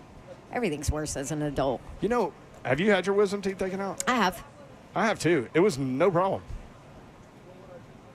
I was miserable. I mean, I went to sleep. I woke up. They were gone. Like, I was on drugs for a second. Just a second. I'm glad you clarified that. Thank you. Sat on the couch for a minute. Maybe like a day. No, I'm scared of, like, prescription drugs anyway. So, like, yeah. They give you enough, but, like, I'm not taking all those. Anyway, but, yeah, it was fine. By the way, Kirby's thermometer on our table reads 100.2 degrees in the sun. Now, the sun is hitting it. There is also a little bit of a breeze that's started, so hopefully fans will get that when they get in. Again, Cam Ward should get about the same amount of work that he has received in the first 2 preseason games. That's the thought anyway, as, 10, 15 reps, whatever that looks like. In the last preseason game, he went 3 drives because they really didn't get anything done. I feel like had Van Jefferson and Cam been able to connect on that one throw, that drive could have ended in points, but could have ended in a touchdown perhaps. That was a drive killer. They had a couple penalties that set them back. Remember the Latham false start that went from 3rd and 8 to 3rd and 13, and they immediately have a tight shot on the head coach, who's also calling plays, going, I felt a lot better about my 3rd and 8 play call than I do about 3rd and 13. Yeah. It's just 3rd and long. That's a situation in the NFL for offenses where the rate of success comes way down. So I'm bringing this up because you're talking about play calling in Cali, but Jacob on Twitter wrote, Titans fans need to change their mindset. And this response on Twitter is because somebody called and said, oh, Callahan's on the hot seat, so, blah, blah, blah, blah. But Jacob writes in, Titans fans need to change their mindset. This is year 1 for Callahan as far as the team front office is concerned. Callie didn't pick Levis. Vrabel did. They aren't going to hold that against him. Thoughts on that? I don't know what to think about that. What do you think about that? I still think that, I still think there's a heavy evaluation of Brian Callahan this season. Oh, for sure. Yes. Yeah. From a play calling standpoint, from an ops standpoint, from a functioning as an offense, as a staff standpoint, all of those things. Because, the article came out from Tehran and what's his name? Jeremy Fowler. Yes, who did it together. They did a great job. Where that was there were Monday, I think. Yeah, it's a great piece if you want to go read it, ESPN.com. But where they talked about, and it doesn't matter now, but there was a conversation within the Titans franchise of moving on from Brian Callahan. In January. And, I think that makes a lot of sense, honestly, when you're evaluating what's going on. And they elected to stay with him. Now, having said that, I think now that, Cam Ward was drafted after that conversation was had, now you have a rookie quarterback with a second-year play caller. Obviously, you want to see some growth there, but you also – I think it would take a lot to move on from head coach with quarterback here. Because I think you would want to see multiple seasons to see if they grow together now. So I think the last thing they want to do is part ways with Brian Callahan after the season. Unless doesn't it's mean really they won't. ugly. Doesn't mean they won't. That is definitely true. I mean, this is a meritocracy. You've got to win. Cam Ward has talked about wanting consistency in his coaching staff and his coach and all of that as well. I think the front office wants that. Absolutely. But sure. Also, you still have to point out how bad of shape this roster's in from top to bottom. You cannot ignore that. You can't ignore the fact that the Titans have missed on 3 straight first-round picks. And the effect that has on your roster. And that's not even going deeper to talk about the misses on second-round picks, strictly first-round pick for 3 straight years, that's going to affect your roster a long time. And that's why we look at this year and say, okay, might not be this year, but there's at least growth, building, and then some fixes to a roster that was really, really bad, especially depth-wise. 615-737-1045, the Lee Company countdown to kickoff. 5 o'clock hour is coming up, and people are lining up right in front of us. They're about to open the gates at Nissan Stadium. Again, Titans and Vikings tonight at 7 o'clock. You can catch all the action right here on 104.5 The Zone. Titans radio coverage begins at 6. This is the Lee Company Countdown to Kickoff. Brent Doherty, Don Davenport, broadcasting live outside Nissan Stadium, outside Gate 3. We'll be right back on 104.5 The Zone.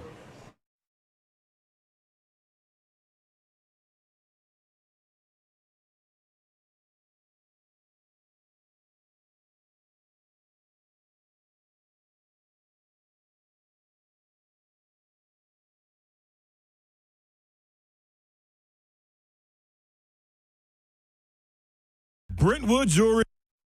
BrentwoodJewelry.com. 7012 Church Street East, located in the heart of Brentwood, just off Franklin Road. You looking for an opportunity to get you something for your loved ones, a friend, a surprise gift, birthday gift, celebration of an anniversary, a graduation, whatever it may be, they're going to fill all your needs, man. Brentwood Jewelry has been doing this for a long time. Matter of fact, for over 50 years, they've been bringing you exceptional style and exceptional deals every single day. Now, all you got to do is hustle off in there, man. Just talk to the people in there. They're so welcoming. Going to sit you down. If you need some time, you can reserve a spot to go in there and talk about getting an engagement ring. Or you like custom pieces, you got heirlooms that you want to pass down that are precious to you.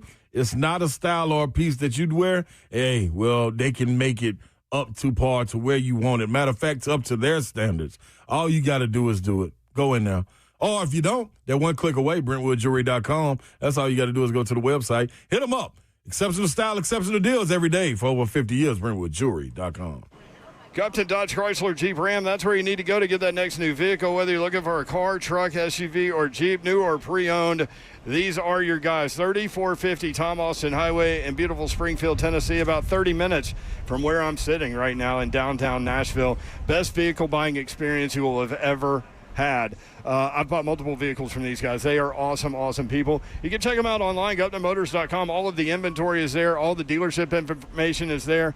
I mentioned inventory, new and pre-owned. It's right there at GuttonMotors.com. Some of the deals they have going on this month, 20% off MSRP on certain 2025 Ram 1500 models, 2024 Ram heavy-duty trucks, over $10,000 off, 2025 Jeep Wranglers, more than $5,000 off. Huge selection of pre-owned inventory with competitive market pricing. Finance approvals for anyone, any credit situation, they can get you approved. That's Gupton Dodge Chrysler Jeep Ram. Check them out online again, GuptonMotors.com. 3450 Tom Austin Highway, about 30 minutes from downtown Nashville. That's Gupton Dodge Chrysler Jeep Ram.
flagship part, Titans Radio, 104.5, The Zone.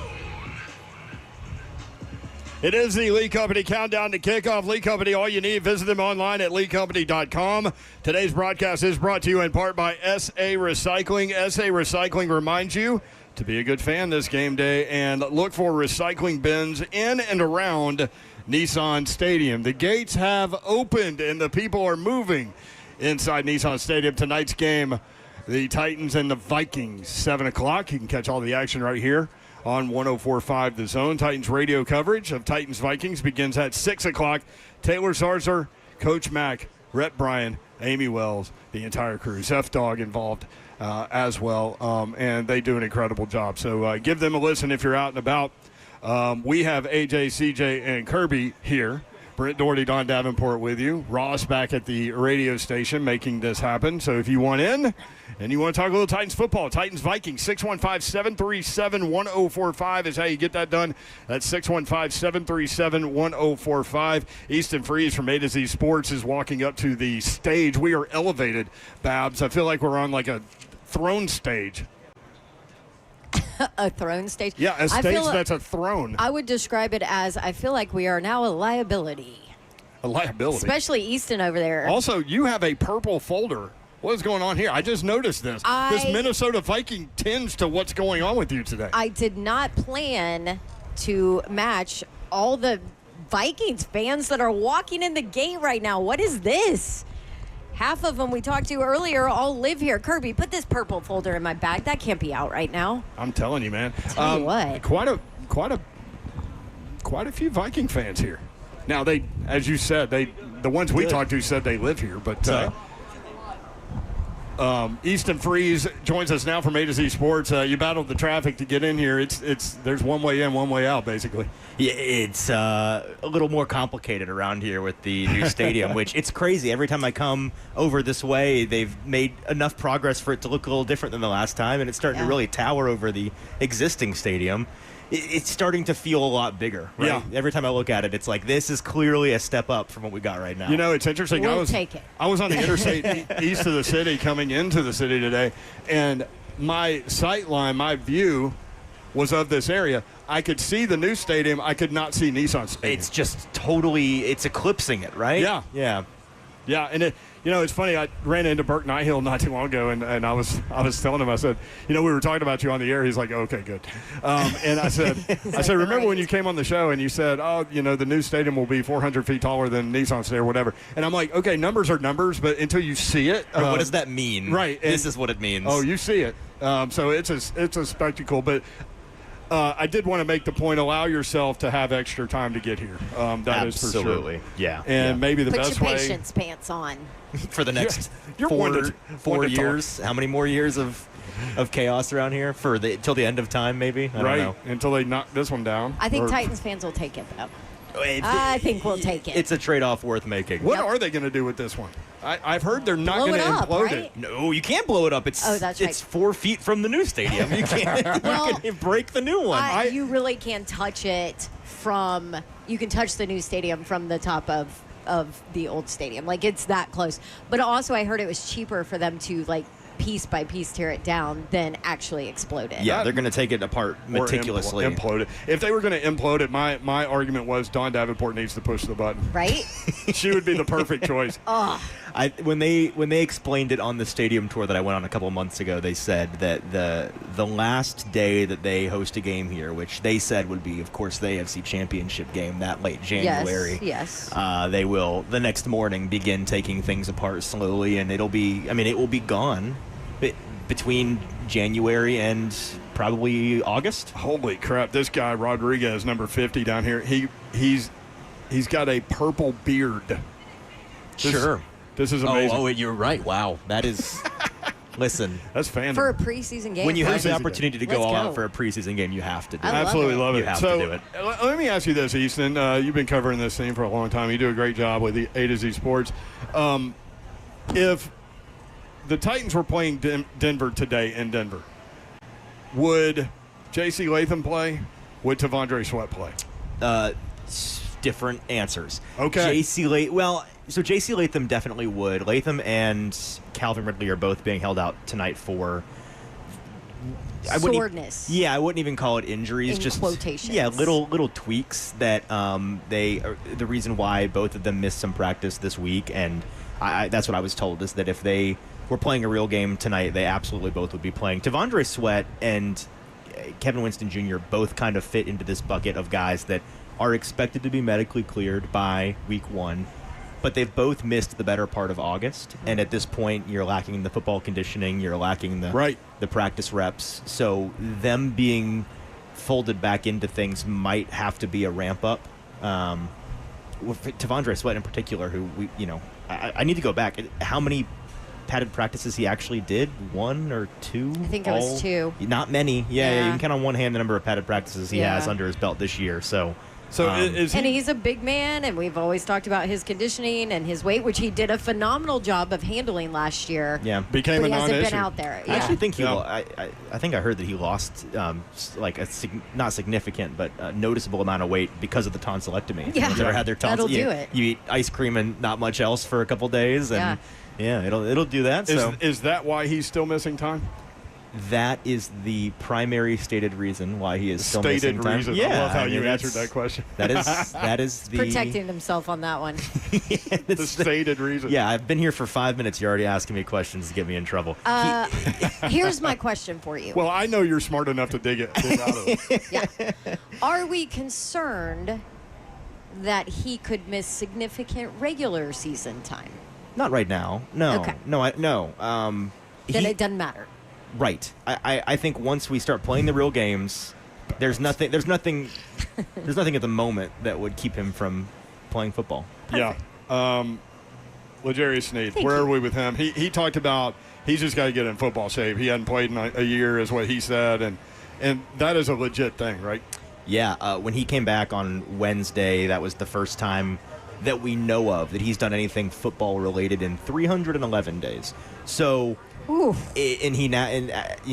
then from that point he had, I think, 18 days before he plans on, according to him, playing in Denver, and they seem to be on track with that. The team seems to be cool with that, so we'll see what it looks like. He said that we'll all see once it's time for the lights to come on. We're going to see a whole different L'Jarius Sneed, which I think is some pretty wise wording, because all he said is it would be different. He didn't say it would be, great or anything. He just said it would be different. So we'll see. The thing about this team is that they may not really have much of a choice. If he is physically capable of going out on the football field, even if he hasn't hit anybody this year, even if he's not done anything in a full year, they probably are still going to be inclined to roll him out there just because of how thin that room is. So we'll see how it goes. It might be kind of a crash course in week 1. They are in that position group. Exactly Let's be honest. right. At Easton Freeze on X, are you surprised that Big Jeff and Sebastian Joseph Day are active tonight? No, I think they're both going to play 7 snaps, and they are a couple of guys that are veterans that this is the kind of game that they want to get their feet wet a little bit. And I think the coaching staff is just obliging them on that. But we're not going to see a whole lot from them. They may play significantly less than the rest of the defensive starters play. That's what I would expect. Yeah. But and this, me, I've always been a proponent of starters playing the preseason to get the speed, making sure you remember how to warm up properly and all of that. That's what I assumed this was for Big Jeff. And the trend in the league Joseph since they've gone to 3 preseason games, somebody who has far more patience than I charted this out on Twitter, and I wish I could credit this person, but I forget who it was. So thank you, whoever did this. The past couple of, what has it been, 3 years now that we've had just 3 preseason games? The majority of the league doesn't do anything in week 3. More teams play their starters 0 snaps than play them some snaps. The Titans, the Colts, and the Jaguars are the only teams last year that played their starters more than 20% of the snaps in week 3, so I guess it's just an AFC South thing. I don't know why that is. But can I tell you why? Why? Because all those teams suck, and they know that get our butts in their shape. rosters need to get better, or they have young guys that they know need reps. That's why. It's a plausible theory. So they're going to do that some tonight, I think. Talking with Brian Callahan this week, that's we've confirmed today that Cam Ward's going to play, and I think people are, even though we know he's going to play 15 or fewer snaps, people are still juiced about it. I had 3 different people text me today saying that this might as well be the Super Bowl for them. They're so excited because they've not, fans haven't come in. See him in person. Yeah, in nobody in town has come to see him do it. Yeah, this is your first home preseason. I hope game. it's really exciting. I hope they, score a touchdown, do something cool. I hope he stays safe and healthy. Well, That's what I hope. Of course. And that leads me to my question of no J.C. Latham on the right side. I don't love the backups on the right side of the line. Sure. To be nice. Your concern with having Cam Ward back there, he's played without Cush, he's played without Zeitler, right? And that offensive line did a great job at protection, providing a pocket, all of that. Are you concerned with no J.C. Latham, though, on the right side with Cam Ward playing 2 series or so? I am totally guessing. I probably should have looked this up beforehand. I don't know who the Vikings are playing, so I'm going to guess based on who they're playing. I'm not super concerned, but if I see some guys that they don't have a lot to work with. If here in a couple hours I see a couple guys I recognize rolling out there, I might start to get a little bit nervous. I do think that the coaching staff's going to be smart with it, and they'll, a big part of the Titans offense this year is going to be timing-based passing concepts, getting the ball out quickly. So, maybe that's the focus for tonight is let's focus on getting the ball out quickly. That's Cam. what Brent said. He was like, I just want to see the quick game. Yeah, let's work on the quick game. Let's work on that. That's what these first couple of drives are going to be. Deep developing routes. We've got all of September to figure that out. I said I want no part of a 7-step drop. Yep. Quick slant, little out route, little tight end dig or something. Yeah. I don't know. I'm with you on let that. Brandon Allen work on that part of the game. It's interesting. Speaking of the Vikings, they got rid of a team captain this week, Harrison Phillips. How about defensive that? tackle. Some mixed reviews on that one. I saw. So they trade him to the Jets for 2 6th-round picks. He has started all 17 games for the Vikings in each of the last 3 seasons. So a guy that's available for sure, a team captain. That was kind of an interesting move this week. But we'll have to wait and see in terms of how the Vikings are going to manage their roster tonight, and maybe that dictates some things. We had a couple of people say, "Hey, man, let's get a touchdown drive on the opening drive, get everybody out." So if they go 6, 7, 8 plays, score a touchdown, do you think that's it for him? If they put together a really nice touchdown drive, yeah. I think part of the reason in Atlanta you saw 3 drives was because they had a 5-play drive and then a 3-and-out and then a 3-and-out. If that second drive had been like in Tampa where they go down and score a touchdown, it would have been the end. I think if that opening drive, Van Jefferson catches that ball and he takes it to the house, that might have been the end on just 5 plays. So it's about showing a little something and getting Cam a couple of reps in there and then going home safely. And figuring out this roster because final cut day is Tuesday. I know a lot of teams have already started to cut guys, Giants, because they already played last night, so they kind of know at least a direction that they're headed in. But a lot of talk about the Titans having first pick on the waiver wire, which is huge. You're there for a reason. And we have been chatting about what we think and the balance, which Callie talked about. I think it might have been you that asked him the question, honestly, at the press conference about it was. How do you – it was? Yeah. Okay, good job. It was a smart question, so I remember. It was a smart question. I'm very proud of you. And I even remembered it was you, too. Hey, maybe I was like, oh, look at Easton asking the dang good question. I'm good for a good question once or twice a month. Well done. But – there's a balance with bringing on a bunch of new guys in that don't know your system, don't know your scheme, don't know the playbook, don't know the culture and all of that. Obviously, they're not going to take somebody that they don't feel fits the culture because it was such an emphasis in this preseason and the offseason to fix that from last season for Callie and this staff. But what is your take on what they will focus on when things come across the waiver wire, or how many moves you could expect would be a good medium for balancing the culture and having new guys come in? Well, I think they'll focus on defense. I put out my final roster prediction on A2ZSports.com last night, and we talked about it on our show all day today, what I think the roster looks like. It's a relatively simple puzzle on the offensive side of the ball to me. I'll be kind of floored if I'm wrong about more than 1 or 2 things on that side of the ball. Really? Yeah. The defensive side, not so much. There are like 9 spots that I think are eminently replaceable.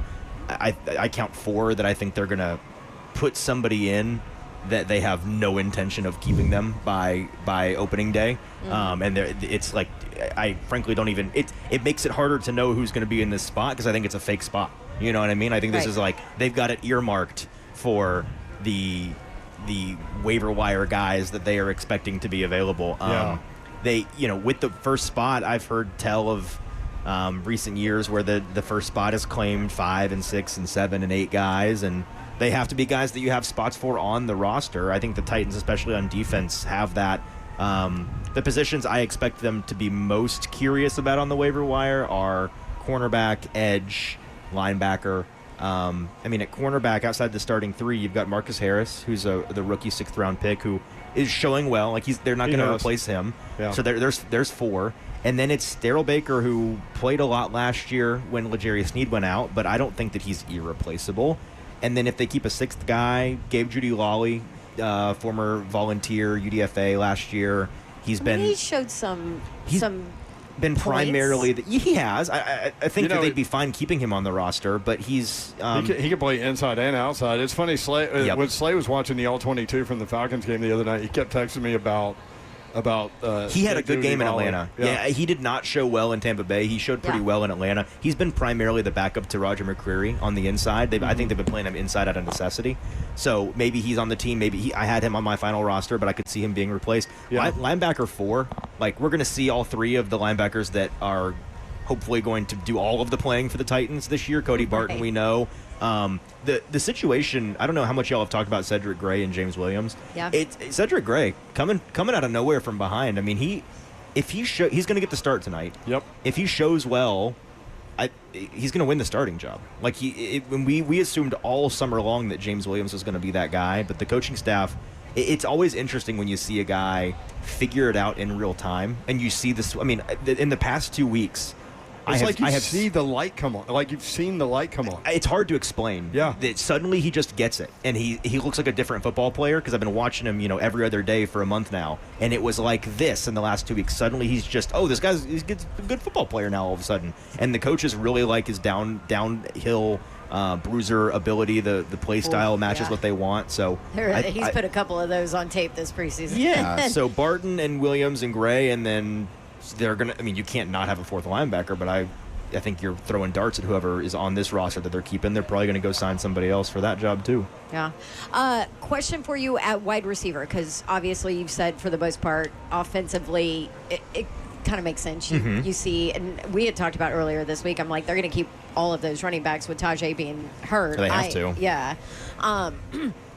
But wide receiver, what do you see them keeping number-wise, and who's kind of left out? Yeah, I've always thought they're going to keep 7, but the 7 has changed. Early in the summer, I felt like Restrepo and Prochet were the 2 guys that would be vying for that last spot. I kind of leaned Restrepo at first because I frankly I was underestimating Prochet's ability as an actual receiver. I thought he brought nothing as a receiver, and he's had a really nice camp. Right. Restrepo is, I think, the whole city's going to panic for minutes, maybe even hours when he gets cut from the team, and then he'll land softly on the practice squad and all will be well with the world. With Prochet, they put themselves in a weird spot with Prochet. One of 2 things is true. Either he has to be on the team and he has to be active on game days because he's the punt returner, or they've really screwed up the punt return job.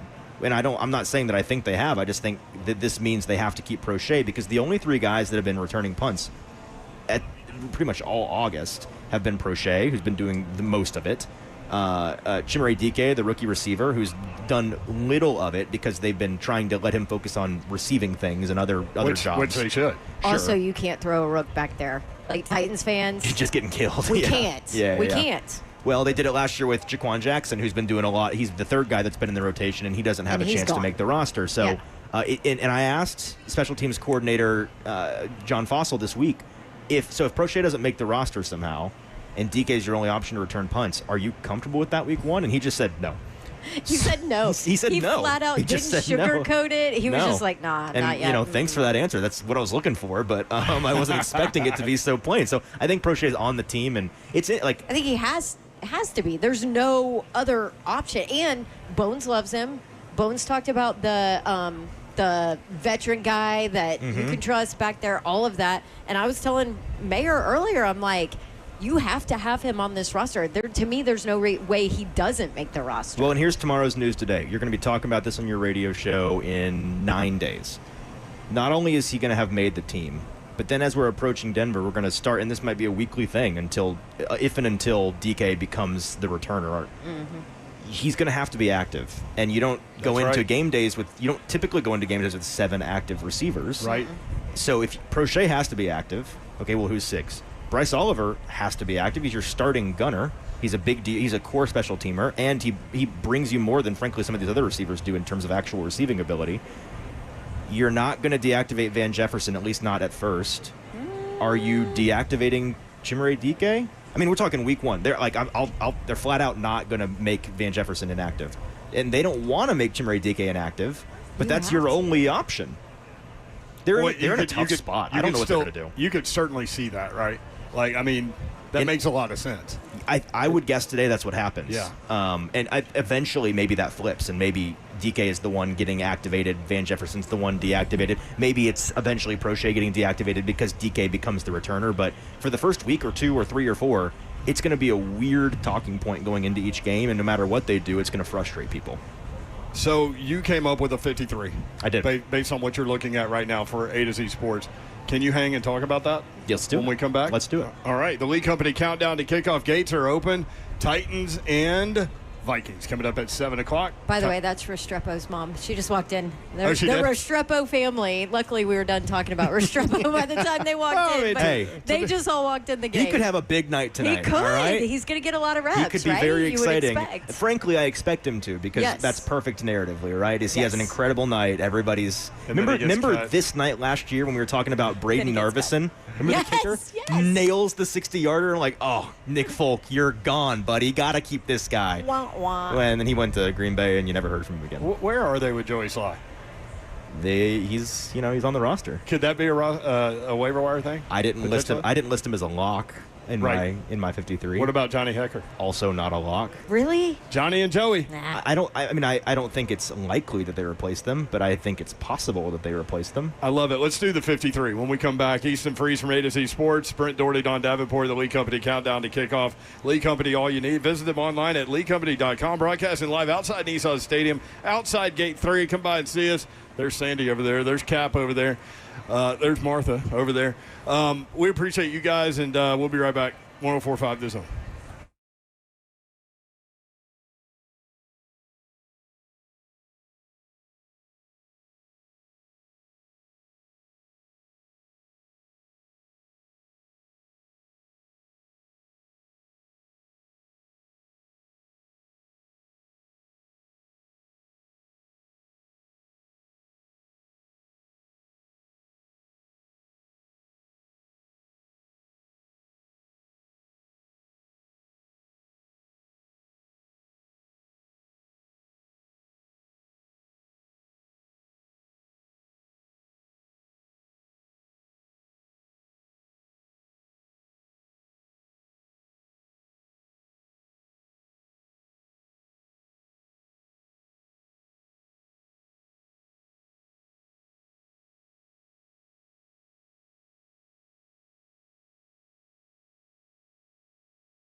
It is the Lee Company Countdown to Kickoff. Lee Company, all you need. Visit them online at leecompany.com. Today's broadcast is brought to you in part by SA Recycling. SA Recycling reminds you to be a good fan this game day and look for recycle bins in and around Nissan Stadium. Britt Doherty, Don Davenport, broadcasting live outside Nissan Stadium. Slade Dog will join us again on Monday, and we'll talk about all the things that happened in this game and over the course of the first college football weekend, and it will be the Monday of the first real college football week. So looking forward to that coming up on Monday. Join the zone all day long, lock it in, and rip the knob off, as they used to say in our business, when you actually had knobs and could lock them in. Easton Freeze is with us from A to Z Sports. Titans Vikings coming up tonight at 7 o'clock. Titans radio coverage begins at the top of the hour, 6 o'clock here on 104.5 The Zone. Easton, you did a 53-man roster for A to Z Sports. Sure did. Let's dive into that. And it's 100% correct, too. Of course. I got all of them. Well, it's funny. I mean, you pointed out in the piece that the offensive side, and again, A to Z Sports.com, you can follow along there, but you said the offensive side much easier to figure out than the defensive side because the depth on the D is pretty brutal, is what you wrote. I did. That is the. I'm going to look stupid come Tuesday, but I think the offense is just right. Like, I'm not joking about that part. I think the offense is relatively easy to predict, and I think what I wrote is probably what it is. The defense, I'm pretty certain, is not what it is. There will definitely be some things wrong about that because there are some positions, and it's all back-end stuff, right? Yeah. Like that's the razor-thin margin that this team is going to walk on defense all year long. When every starter is ready to go and healthy, I'm confident that this is a good team. When they lose even one person for any amount of time, it could start to unravel pretty quickly because of these guys that, and in fairness to the depth, like some of it's a lot of guys that are really young, and maybe they come along and we feel better about them by mid-season, but right now, absolutely not. All right, let's start at quarterback. You've got Cam Ward, Brandon Allen. Do you practice squad the third quarterback? Is that Trevor Siemian, or is that a roster wire thing? It's Trevor until they find somebody better. Maybe it's Trevor. I mean, he came off his couch and was dealing in Atlanta. So I mean, it's a practice squad quarterback. What do you? It's a practice squad quarterback. Although Brandon Allen is, frankly, Brandon Allen might be more likely to be replaced as the backup than Trevor Siemian is. I like that. Siemian much better than Boyle, but still, we're talking about a third quarterback. It's a third quarterback's a third quarterback. Running back, you've got four. Tony Pollard, Tyjae Spears. The injury to Tyjae kind of affect this because Mullings just not battling for the second spot right now, actually. I think they're going to kind of split it. Like, I'm not sure how much of a battle it is because Mullings is a guy they brought in to be a dirty work down, short yardage, goal line guy. And when he gets downfield, I think that he's already a useful player.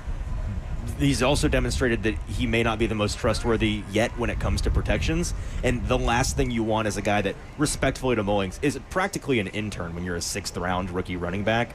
You don't want the intern getting your franchise quarterback killed in the first week because he doesn't know how to handle protections. Correct. So Julius Chestnut's probably going to handle whatever protection duties that Tony Pollard doesn't handle.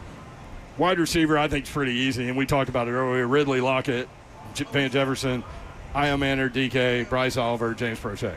I mean, the six. So Mason Kinsey in his sixth training camp, finally done? I mean, finally done with what? You mean on the practice squad per the usual arrangement? Is that what's going to happen to him again? He's either going to the practice squad or he's heading up to New England, one of the two.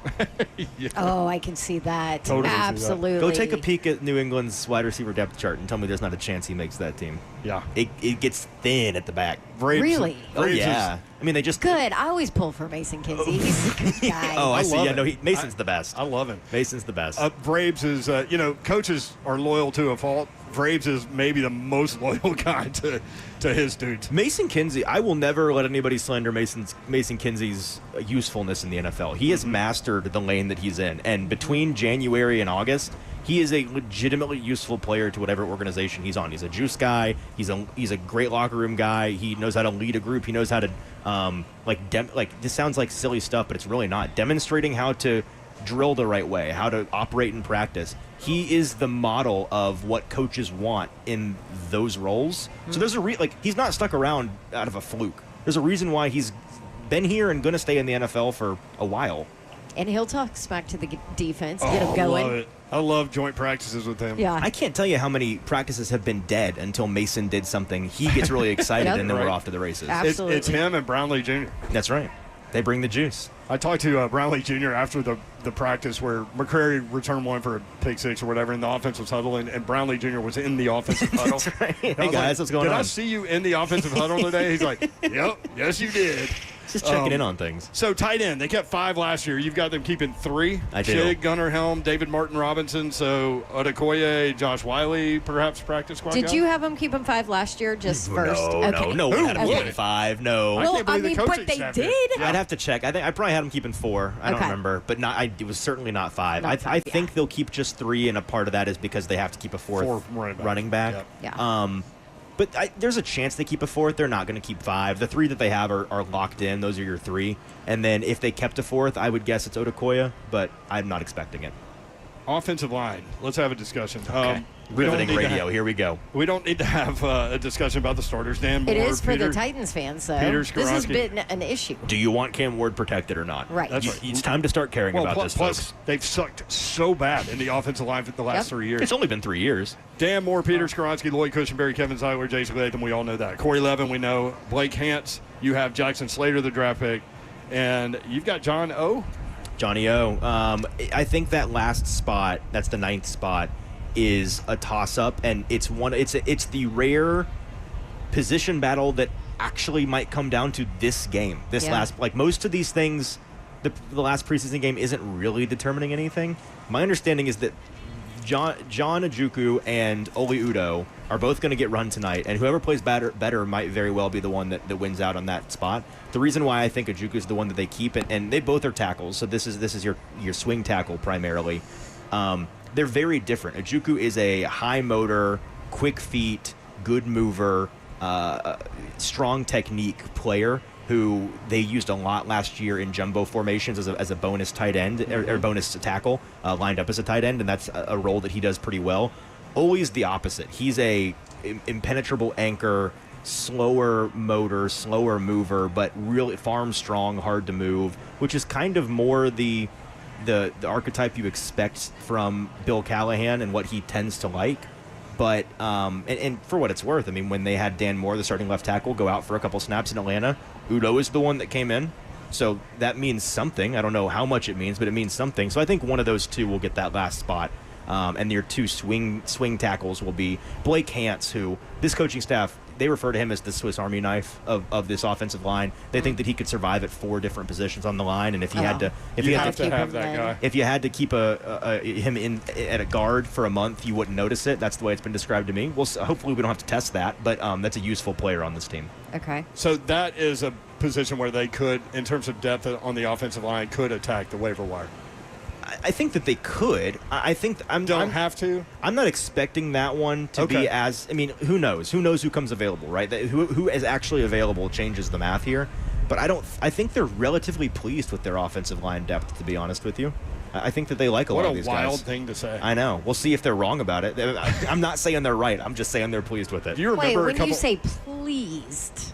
As pleased as you can be in the NFL. Listen, just sit down. You came in the studio a couple months ago and you were like, I'm almost scared to say it, but I think the offensive line can be pretty good. Yeah. It's the group that whenever I'm scared about the Titans because of their corners or their edges or the receivers, what if Calvin Ridley's the only good guy? Like, I always come back mentally to, but I think the offensive line is going to be good. And I have seen many, many otherwise crappy teams made look relatively decent by good offensive lines. Like, it can't be overstated how much having a just good to let alone great offensive line can make some subpar players play pretty good football. Ask Ramon Foster and the Steelers teams for years. Yep.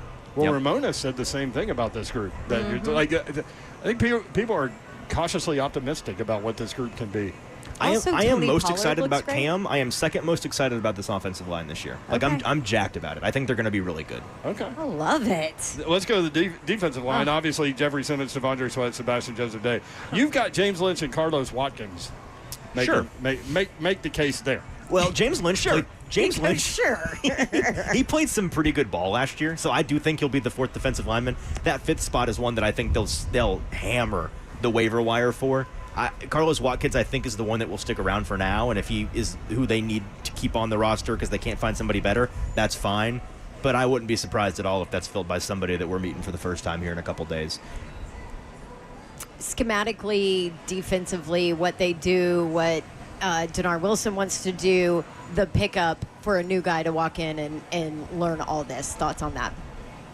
To me, it sounds hard just because of how multiple he likes to be and how exotic he likes. Exotic, He and Todd Bowles, if you talk to folks in the league that are really nerdy about this, they'll tell you that the only guys doing it the way that they're doing it, this unique brand of defense, it's Denard Wilson and Todd Bowles. Now, that's not to say that they're doing it better than everybody else. They're just doing it kind of different from everybody else. It's a different style. And with the Titans, I don't know how much of it is because it's what Denard knows and likes to do, because he did cut his teeth under Todd Bowles, so this is what he knows, versus how much of it's out of necessity, because creating things out of thin air, drawing blood from a stone schematically, is what they're going to have to do with this defense in terms of a pass rush. So that's why I asked that question to Brian Callahan the other day. Like, how difficult is it for a guy? You're going to come in and you're going to have come probably to Nashville maybe for the first time in your life. You're going to be moving into some hotel room somewhere, and you're going to have 11 days to figure it out before you fly out to Denver to try to play in a game. Now, luckily, these guys aren't going to start or anything. Well, that's what I was going to say. You have to remember this is the back end of the roster that you're looking at the waiver wire. That's right. But if you're going to be active, you got to be ready to play. So, and I think the edge position is a similar story. I have the three that they're keeping relatively self-explanatory. Draymond Jones, who they brought in from Seattle. Arden Key, we know he's going to be starting a lot this year, and then Femi Oladejo, the rookie. Those three guys are locks. Beyond them, man, who did I have them keeping on that list? Jihad Ward and Ali Gay. That's right, Jihad Ward and Ali Gay. Gay's a guy. Jihad's done some good things this preseason. He has, and he's got pedigree from coming from Minnesota, and he's done some things in the NFL before. So I think he's replaceable. I mean, listen, it's easy to get caught up in things that he's done before and forget that they found him in the middle of August. Like, he was available. There are going to be other guys like him that are available. Yeah. So he could be replaced. And then Ali Gay they've used him a lot on special teams. So that's part of the reason why I think he makes the team as a valuable special teamer. And whenever we do these 53-man roster projections every August, we all collectively forget that you have to keep a number of special teams capable players on your team. And frankly, the teams sometimes forget that based on how last year went. They didn't start the hottest when it comes to special teams, and they had to switch around some personnel in the middle of the season to get that figured out. So, and I don't, hopefully they don't make that same mistake. Maybe they overcorrect a little bit this year, and maybe that's the reason why we see some guys like, well, that guy made the team. Well, it's because they love him on special teams. Right, and they can't be what they were last year. No, they messed that part of the roster up last year. I think they learned from that. Do you remember there's a promo that airs on our station whenever the breaking news sounder came that the Titans were hiring Bones, and I was like, let's go! Yeah, Don got so excited. You would have thought that they just got like the number one edge guy in the entire league. The way I she was so pumped about that. But I'm like, this guy can fix it. He can fix it. This is what he does. So this roster. The end of the roster is going to be determined by him. I would hope so. I don't want to pour cold water on that because I'm with you that Bones Fossil is a significant upgrade in terms of leadership.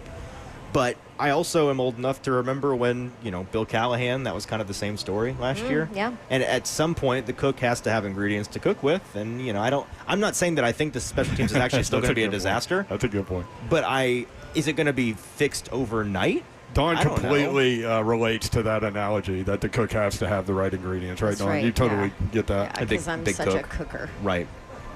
Somebody's a good cook when they refer to it as cookering. Yeah. Somebody sent her a recipe for spinach lasagna, and she was like, how do I boil lasagna noodles? They're like, it's so easy. Here, you boil the lasagna noodles. And then it was like this long list after that. I said, but you didn't tell me how to get to the easy part. How do I get there? Those things are big. Do they all fit in the same pot? Do they have to be totally soft and cooked before you put them in the oven? Like, these are the things that make me not want to cook. I have no room to give you a hard time about that. I cook like an engineer, and my wife cooks like an artist, so she doesn't like to follow the recipes. She doesn't, she just kind of eyeballs the ingredients and doesn't set timers for things. If you give me a very specific set of instructions, I can cook. Otherwise, I'm lost in the kitchen. Well, we're cooking the roster, and we'll get to linebacker in just a second. A guy just walked up, and we've been talking about I-24 is closed. Mm-hmm. There was a fatal accident. So certainly thoughts and prayers with the people involved in that situation. But the interstate is closed. He said it took them 3 hours to get here from Murfreesboro. Goodness gracious. No. Also, I hope this game rules just for you. I hope it's everything you've ever wanted in a preseason game. I hope Cam Ward looks amazing. Yeah, tonight. I hope he throws 3 touchdowns on one drive somehow. Also, we've talked about the first family, and Bill's journey through cancer treatment, and his wife Mickey are here today, and it's great to see Bill. We love y'all. Fantastic. Kirby going to shake hands. Saying lots of prayers for you. That's right. Linebacker Cody Barton, James Williams, Cedric Gray. They have to feel much better about what's going on next to Cody Barton than they did a month ago. Oh, think about how we were talking about this a month ago. I mean, it was like this could be the thing that derails the whole defense is if they can't fit in. I mean, maybe it's foolish to have flipped so quickly. Maybe it is. We might be eating our own words here a month from now. But we're not saying they're all pro players. No, but they at can least play. At least they can play. They're NFL not going to snaps. ruin the game for you. They're not going to be a massive liability. And there were games last year, the Commanders game, maybe. The Colts game, 300 yards rushing? Yeah, there's a couple of those. Yeah, if you're looking for explanations on those weird outlier rushing performances last year, pay attention to the linebacker play. So hopefully that's not the case this year. And with those two guys, we got to see it. Let's see it against real teams. But Frank Bush, the linebackers coach, he's caught some flack in the past year since he's been on Brian Callahan's staff for not. They keep talking about how he's gonna. Don't worry, he's gonna develop these guys. And when you dig into his record as a position coach, there isn't an extensive list of guys that he's developed. Like there's not much of a track record. I think these two are tracking to be the guys that shut everybody up about that, because the way that they have come along, especially Cedric, it's a sign of great coaching development to me when a guy gets noticeably better without having a whole lot of game reps. Like at a certain point, just being out there and being baptized by fire, you can figure it out with or without coaching. Cedric's not played. He's not played, and he's gotten better over the past couple of weeks. And I don't know what to attribute that to other than good coaching. Also, Cody Barton. Good player, man. I think that great has, communicator too. But yes. I think that plays a role too in they have said great things about him. Understanding more and picking things up quicker. Let's go. So fourth linebacker. We talked a little bit about it before. You just kind of penciled in Curtis Jacobs. I came very close to just putting reader's choice in my article. I have no idea who's going to be. I mean, Curtis Jacobs is my guess. I wish you would have done that. I thought about it. It's kind of cheating. I wanted to be able to say I got all of them right if I happened to hit the lottery, so I needed to put somebody in there. But I'll probably be wrong about him. I don't know. He's played teams. They've used him some, but whoever fills that spot is probably getting replaced by somebody on the waiver wire. When in doubt, you kind of look at that special teams angle.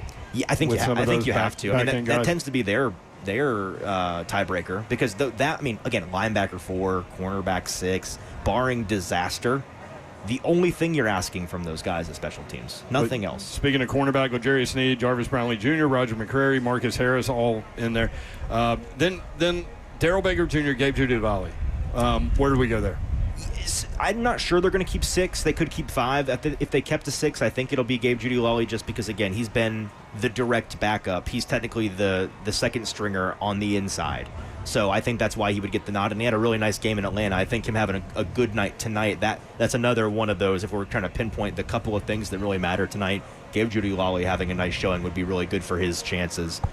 Darrell Baker, up until a couple of days ago, we were just assuming was like the fourth cornerback, the guy that they're going to have to turn to. They turned to him last year. It wasn't a complete disaster. He can play outside.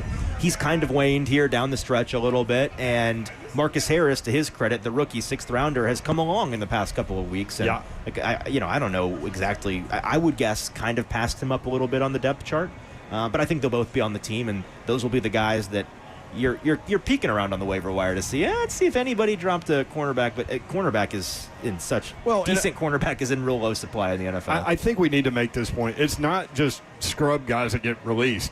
There are contract issues sometimes where teams are trying to shave some money. Yeah, where quality players get released. Old guys where they're still perfectly playable, but they drafted a young guy who they want to get the reps to, and so.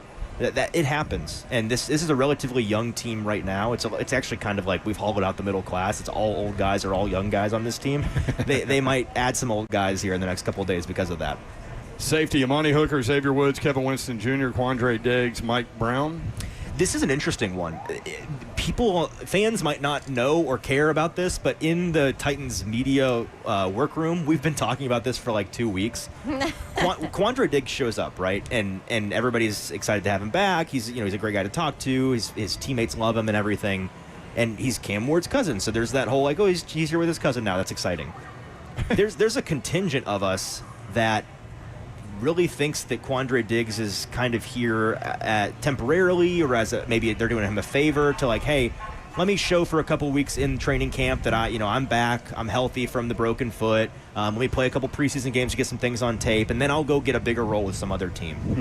I don't think that's the case. I think that he's going to be on the team, number one, because as we talked about before the break, Kevin Winston, right now, I think Quandre Diggs is going to be the primary third backup rotational safety. Like, he's going to be starting some, or not starting, but playing some in Denver at this rate.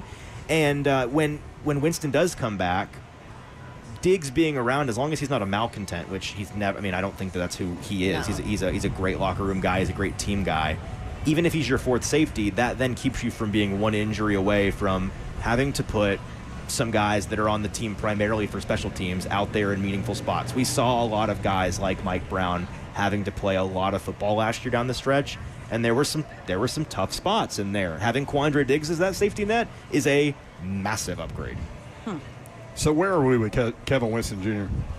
So he, it's basically just come out at this point what happened. He was, thinking back to before their road trip, they had that stretch where they did 5 padded practices in 6 days, and he felt a little hamstring tightness. A couple days later, felt it get a little bit tighter. Told the training staff. He didn't tell them the first time. And they, they're like, hey, it's okay. You're coming back. I get it. Yep. You're trying to stay out there. And so they shut him down out of precaution. It's all related to coming back from the ACL. It's the kind of thing that he would have been back out there if it weren't for the ACL. So they're pretty confident he's going to be good to go and return maybe like after tonight. And it's just a matter of getting him ramped back up to speed. Love it. Thank you, Easton. Great stuff. Easton Freeze, A to Z Sports. Appreciate you, brother. Thanks for having me, guys. A to Z Sports.com. Check out his content there. Titans Vikings coming up tonight at 7 o'clock. Titans radio coverage begins in just a few minutes right here on 104.5 The Zone for Don Davenport and everyone involved in the Lee Company Countdown to Kickoff. Have a great night. Enjoy the game. Titans Vikings next.